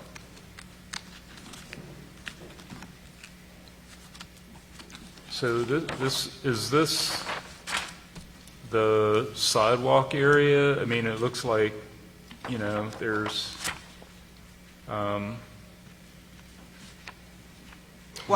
this is downtown on 20th Street, Yes, so, all of this is to the frontage of the building, right. with the exception of roofing. That was an exclusion. Okay. I think I understand what's going on. Yes, sir. All right. Are you okay with that information? Yeah, it's, I mean, I guess the question I have is looks like, you know, some of this is going to be in the public right-of-way, on, you know, so they basically have like a sidewalk cafe type of, you know, business, where they have tables and chairs, you know, on the sidewalk. I think with this particular restaurant, they always had that as part of their, the restaurant setup, if you will. So I'm sure that there are parameters that they have to adhere to, and these would not be permanent fixtures that would allow obstruction of the public right-of-ways. Okay, and I assume since we're apparently doing these as reimbursements, that this has all gone through design review committee for, I mean, this is a design review district, correct? Well, it's gone through whichever committees or groups that were designated by this individual, this department or division by community development for the aesthetics part of it. And so this is actually a forgivable loan, no different than the one we just spoke about. Madam President. Yes, Chief. Just to add a little clarity to it, for this particular business, it was already approved by the council. I think it's been before PIC to get that right-of-way encroachment for the awning. So that's, like you said, it's just paying back what's something that's already been done, especially for this piece of property. So they already have their permitting for the right-of-way use in the awning. Okay. All right. Thank you. Thank you, Attorney Lawson. You're ready for the vote. No questions? I'm sorry. Councilor Woods. Thank you, Madam President. I am, I know we talked about this vehicle over the last couple of years, so I'm glad to kind of see this getting used more. Definitely like to look at some other opportunities going. I can't hear me? Yeah, I'm sorry. Okay, yeah, I was just speaking to we've had some discussion around using this vehicle as far as this facade improvement opportunity, and so Yes, sir. definitely look forward to being able to utilize that going forward in some other areas as well. While they're here, also unrelated, I didn't know, in any of your discussions, did the return of steak and fries to the menu ever come up? No, I have not spoken to him about the Return menu. of steak and fries to the menu. But yeah, like I said, do want to have a conversation around the process of initiating these opportunities and maybe some of the parameters around what you're looking for in order to kind of improve these, because I do think we have some other opportunities. I think it shows it's a really good opportunity to partner with businesses that are investing in improvement and expanding their business operation in the city. But yeah, very interested in doing that. Thank you, Counselor. Counselor Tate? I just wanted to piggyback off what Councilor Wood said. If you guys recall, when we were in committee of the whole, Director Thomas and Mr. Starward provided us the information for the facade improvement opportunities, to pass out to our district so they can, provide us an email where we can send it out and make some, and pass it out in the community, because as Councilor Wood said, it's, other areas, need this opportunity as well. So thank you very much. Yes, ma'am. Thank you, Counselor Tate. Mayor Woodfin? Madam President, we Yes. can definitely provide that to Councilor Tate and your other colleagues. Thank you. I think we'll all appreciate that. Thank you very much. Yes, ma'am. Right, we're ready for the vote. Okay, all in favor, let it be known by saying aye. Aye. All opposed, say nay. That item passes. Item 25. Item Next 20. item, clerk. I was about to do your job. Item 25, a resolution authorizing the mayor to enter into a forgivable loan with Lamar Story, doing business as Life Touch Massage LLC, in an amount of $50,000 for Life Touch Massage LLC to perform building improvements to their business located at 7841 First Avenue North, Birmingham. Said funds to come from CDBG block grant. Move the item. Second. Dr. O'Quinn, you had both of these. You have similar questions. Can we go ahead and do 25 and 26 together? Three questions similar? Yeah. All right. If you'll read 25 as well, clerk, thank you. Item 26, a resolution authorizing the mayor to enter into a forgivable loan with Otto Realty LLC, doing business at Jazzy's on 3rd Music Gallery, in an amount of $21,484.09 for Jazzy's on 3rd to perform building improvements to their business located at 218 20th Street South. Said funds to come from CDBG block grant. Second.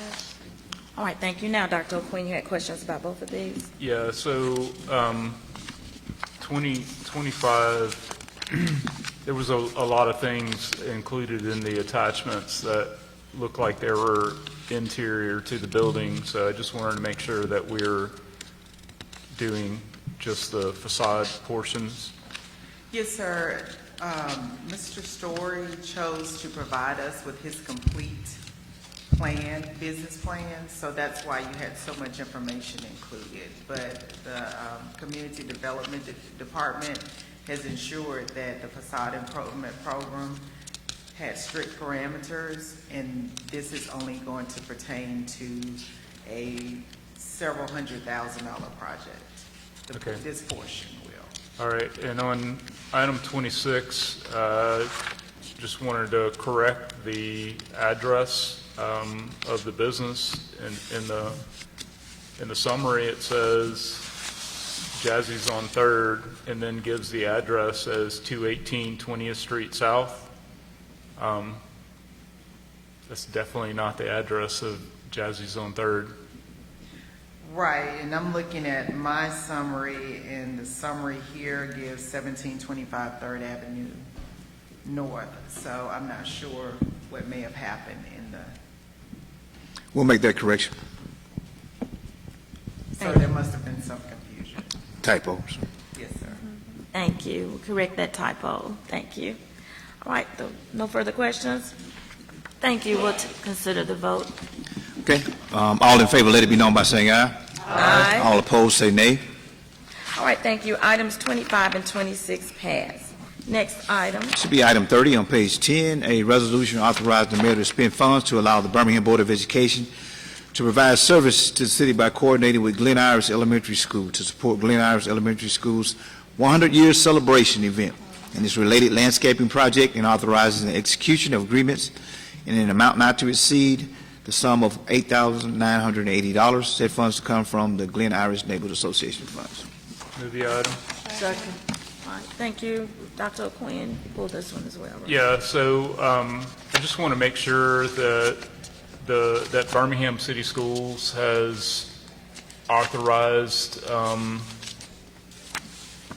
the use of the funds for this purpose, because here's the context of why I asked that question, because I think many times either a neighborhood association or, in this in my own personal experience, council funds have been transferred to Birmingham City Schools, and then the money gets over there, and someone in their procurement department or their legal department says, well, you can't do that. And so I want to make sure that that type of stuff doesn't happen in the future. Mayor Whitman? Madam President, Dr. Yes. Darrell Quinn's concern, I remember those days. I'm confident, twofold. One, the neighborhood association has done its due diligence, because it's the second point I would make is that our legal department would make sure that there's no drop in the ball or issues to be caught up once it gets there. Thank you. Any other questions? All right, we're ready for the vote. Okay. All in favor, let it be known by saying Wait, aye. excuse me. Councilor Woods, you had a question? Yeah, is this item actually transferred to Birmingham City Schools? Or is it is?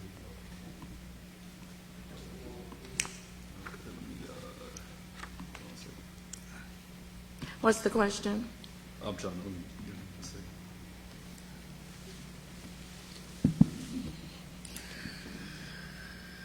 I guess, is this time sensitive? What is it? Good. I thought it was. So it's not time sensitive? What was your question? I apologize. I was asking if this was time sensitive. This was what? Time sensitive. I would think. Oh, yeah, they said it was time sensitive because it's their 100-year anniversary and they want to hit it. And so the principal and a whole bunch of other people came to the neighborhood association asking for our assistance with this project. They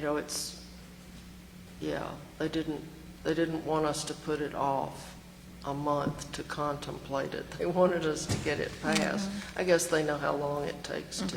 Get something done. Thank you. Would you be okay if we table this item and come back to it in a few minutes? Table it? Table it. Table it to Well, when? tabling is only till the end of the meeting, so I suppose that's okay. I move to table. Second. All in favor, let it be known by saying aye. Aye. All opposed, say nay. Okay, we'll bring it back up later. Thank you. Next item. Should be all the agenda items. That should be it for the agenda items. We need to bring it. All right.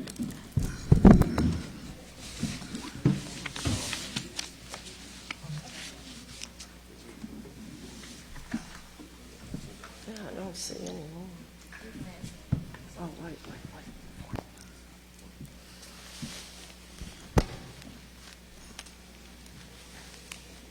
Well, no, I don't think we did that. I don't think we did. I think I was going to ask the question. Clerk, we didn't have any notices, correct? No, ma'am. This is our last item. Yep.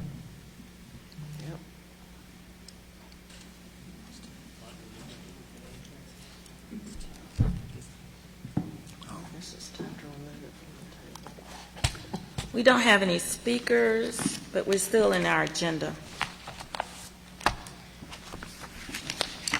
I do want to thank our officers on duty today, Officer Cedric Pinkert, Officer Derek Square, Officer DeMarcus Blanding, and Officer Tyler Carter.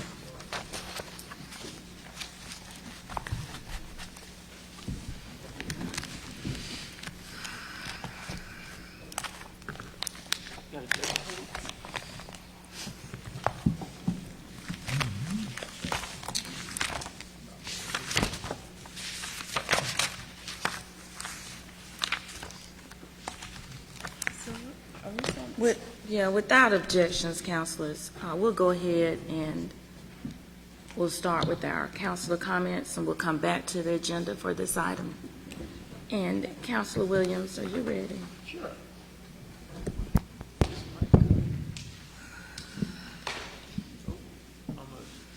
Thank you, Madam President. Four quick announcements. Eastwood neighborhood will be meeting June the 1st at 6:30 at Habitat. For fishing rodeo, we'll have the Stock the Lake event, which is more of a family-friendly children. Well, they're both family-friendly, but more for children to come meet USFL players. Friday, June the 9th at 1:30 to 2:30 at Eastlake Park. And then the fishing rodeo will be Saturday, June the 10th at 7 a.m. to 1 p.m. at Eastlake Park. So this year, the fishing rodeo will be 1 hour earlier than it was last year because of all the complaints of the heat and people getting out there early and just dying to cast before 8 o'clock. So we'll actually start at 7 this year instead of 8 o'clock. And then if you have an Economic Development and Tourism Committee meeting submission, the next meeting is June the 6th, and you can send those to India Bailey at india.bailey@birminghamal.gov by Thursday the 1st. Thank you. Thank you, Councilor Williams. Councilor Tate. Thank you, Madam President. The Central Pratt Neighborhood Meeting will be held on Monday, June the 5th at 6 p.m. at the Howard Sanford Recreation Center. It's located at 320 Avenue D. Sherman Heights Neighborhood will meet on Monday, June the 5th at 6 o'clock, and there's a conference call. You can dial in at 952-206-4918. The passcode is 223418. The Wylam Neighborhood will meet on Tuesday, June the 6th at 6 p.m. at the Wylam Library, located at 4300 7th Avenue North. Pacifico Finley Neighborhood will meet on Wednesday, June the 7th at 6 p.m., and that's going to be at the First Baptist Church of Pacifico, and that's located at 1629 32nd Avenue. Oak Ridge Neighborhood meeting will be held on Thursday, June the 8th. And that's conference call, and that's at 4 o'clock, and that's conference call, and the dialing number is 952-206-4918. The passcode is 223418. Cooper City Neighborhood will meet on Thursday, June the 8th at 6 p.m. at the Hooper City Rec Center. It's located at 3901 4th Street West. The next public safety meeting will be held on Tuesday, June the 13th at 1 o'clock. Please submit agenda items by email on no later than Wednesday, June the 7th at 12 p.m. to patrice.collins@birminghamal.gov. If you have questions, feel free to contact the office at extension 254-2302 and 254-2096. Madam President, I just want to talk about my eventful yesterday. I just want to always remind ourselves and the public to always be vigilant in your community.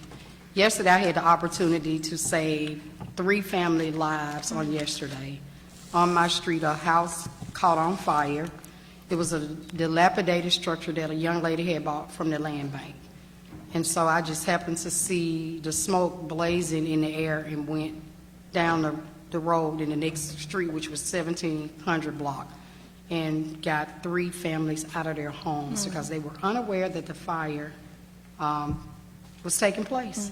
So one of the structures next door did get damaged and displaced the family, but it didn't burn down. So just want to, just tell everybody, if you see something, say something.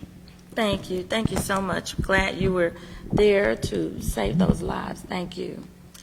Councilor Clark, are you ready?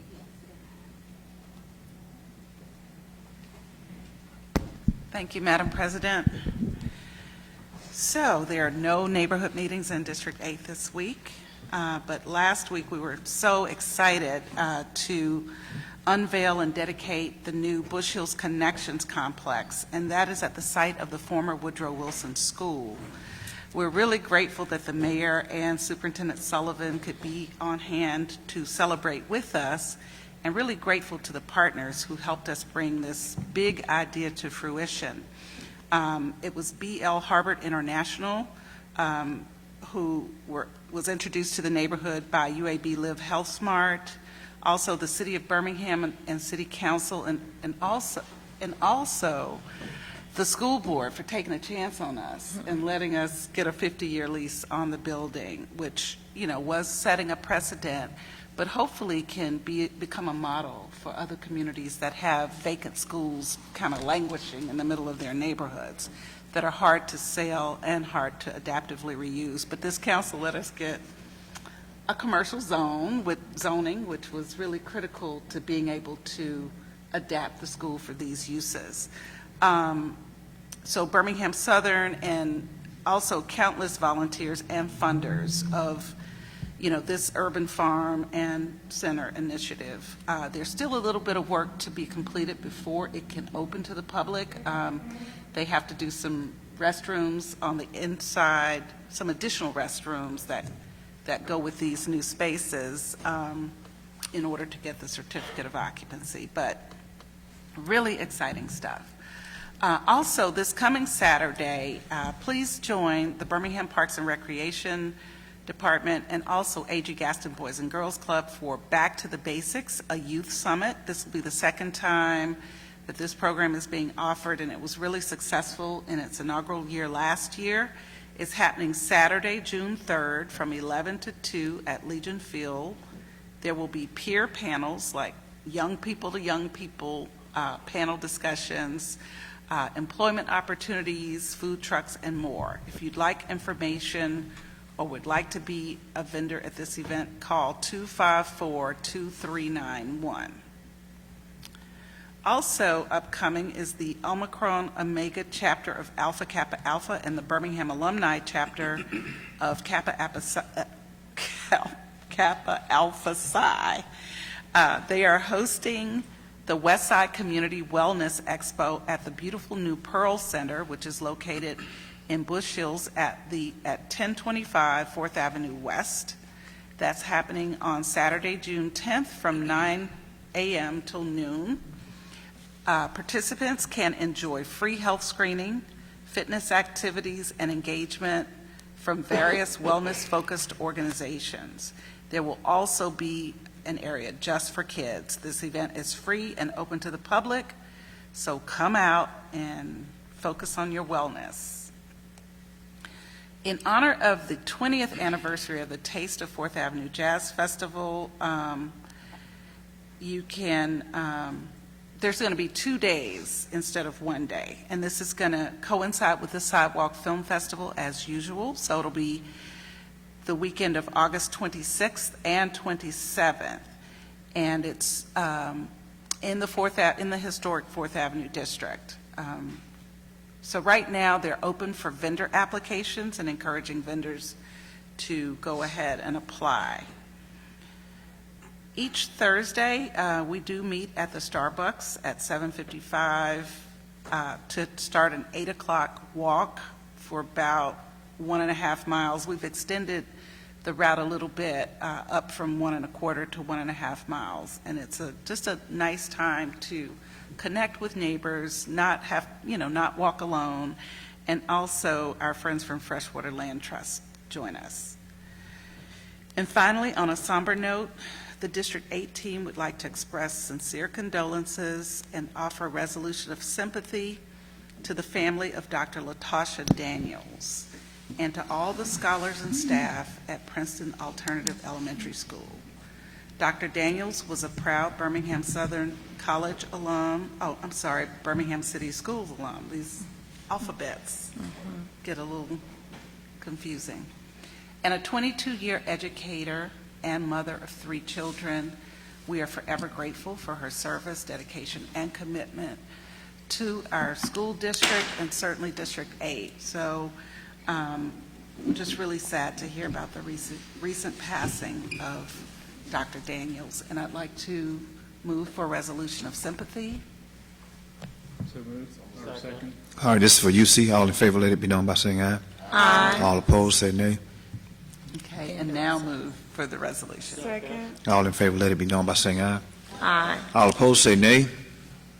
Thank you. That concludes my remarks. Thank you very much.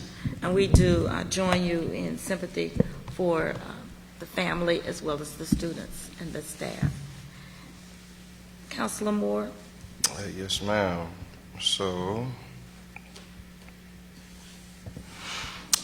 we have some neighborhood associations taking place this Monday. We have Birmingham Heights that will take place at 6 p.m. At Brownsville Heights Community Center. We have Maple Grove that will take place at 6 p.m. At the Brownsville Heights Community Center. We also have Collegeville that will take place at 6:30 p.m. at Greater New Antioch Baptist Church in Zion City. That will take place at 6:30 p.m. as well. And so for more information about any neighborhood associations, please go to d4bham.com. d4bham.com. Wanted to send a congratulations to the Woodlawn Neighborhood Association. They had an opportunity to go to Noosa and win the neighborhood first place in the Neighborhood of the Year Award for their physical revitalization and beautification project. They got a chance to showcase the work that they did in the alleyway. They had a lot of different murals that they put together, and so I want to say congratulations to them for the work that they have done. Also wanted to say thank you to the Birmingham Airport Authority, say thank you to the Airport Authority for allowing me to come and speak, but congratulations to them for the groundbreaking of the new air cargo facility that will be built there. In 293 days, they will have a new air cargo facility that will allow Kuhnagel, who is a German company, to import or to bring in cargo into the city. And so definitely going to be a great opportunity to create new jobs and just provide some competition for Atlanta. So yeah, shout out to them. Also wanted to just say that graduation season is upon us, and so I know that several people are, getting ready for graduation, and wanted to make sure that everyone was aware of those different dates. So this Thursday at 10 a.m., Parker High School will be having their graduation. At 1 p.m., Winona will be having theirs. 4 p.m., Jackson Nolan will be having theirs. And 7 p.m., Woodlawn High School will be having theirs. And these will all take place at the Birmingham Crossplex Bill Harris Arena, located at 2337 Bessemer Road. On Friday, June 2nd, Huffman High School will be having theirs at 10 a.m. Carver High School will be having theirs at 1 p.m. and Ramsey will have theirs at 4 p.m. And this concludes my announcements. Thank you so much, Councilor Moore. Thank you for making us aware of those graduation dates. Thank you. Councilor Abbott? Thank you, Madam President. The next Planning and Zoning Committee meeting is scheduled for Wednesday, June 14th at 3:30 p.m. We'll be meeting in Conference Room A, which is a little different, so just want to make sure folks know where to go. The next upcoming Neighborhood Association meeting in District 3 is Glen Iris Neighborhood Meeting at 6:30 p.m. at St. Elias Maronite Catholic Church. Certainly, if anyone has concerns or issues, they can call 311, but my favorite thing to do is use the MyBHM 311 app. And if you have any suggestions for additional categories, you can send them to me because I'm making a list. And I'm going to send it to Mr. Sparks, who is going to make sure that it gets taken care of. I can't wait. MyBHM 311 is just one of my favorite apps. It's right next to the online mapping that we have access to, which is really cool. But anyway, download MyBHM 311 from either the Play Store or at the Apple Store. And then we just want all of the residents of District 3 to continue to visit our website, bhamdistrict3.com, because we put all of the things that we don't have time to talk about on that website, so you can go find out what's happening and things that are of interest to people in the neighborhoods. So thank you very much, Madam President. Thank you so much, Mrs. Abbott. Councilor Quinn? Yeah, I want to start out by talking about how much I enjoyed the Alabama Symphony Orchestra playing in Railroad Park over the Memorial Day holiday. It's always, a great event to attend. This year, we're blessed with some unprecedented extended spring weather. Usually it seems like we have 2 days of spring, and this year it's kind of strange. But anyway, we'll take what we can get. In that vein, there's a couple of things that I want to make you aware of. There's a skating rink at City Walk, if you haven't heard, and this past Thursday we were out there, my wife and I were out there, and the Pandemic Rollas, pandemic with a K, and Rollas, R-O-L-L-A-S, they're out there every Thursday night from 7 to 10. They've got a DJ playing, so if you want something to do on a Thursday night, grab your roller skates, head down there. It's free. Also, Railroad Park is starting a free Friday Flicks in the month of June. So every Friday at dusk, they'll be showing a movie at Railroad Park. So, the weather forecast is going to hold out for the next several days, it looks like, so it should be a good time to enjoy some outdoor activities. Oklahoma Neighborhood Association will meet this Thursday, June 1st at 6 p.m. via Zoom. Please contact my office to get additional information at 205-254-2679. Crestwood North will be hosting a neighborhood cleanup on Saturday, June 3rd, starting at 9 a.m. and going till 11 a.m. They will meet at the Groveland Baptist Church parking lot located at 5437 Fifth Avenue South, and they'll be concentrating on the area of Fifth Avenue South. They're adjacent to Crestwood North and East Avondale. And then, as you may have heard, at the urging of Councilor Tate and Councilor Alexander and myself and probably several other councilors, our Office of our City Attorney has been working on amending our ordinances related to private parking lots and also towing. And so we've been working on identifying a date and location to engage with the public on those proposed changes. And so late last week we were able to nail that down, and that's going to be Wednesday, June 7th, here at Boutwell. The meeting will be from 6 to 7 p.m. and public speakers will have an opportunity to sign up to speak you can sign up from starting at 5:30 up until 6 p.m. and then the meeting will start at 6 p.m. And the current format of the meeting will be to have the city attorney's office present, information and then have folks respond.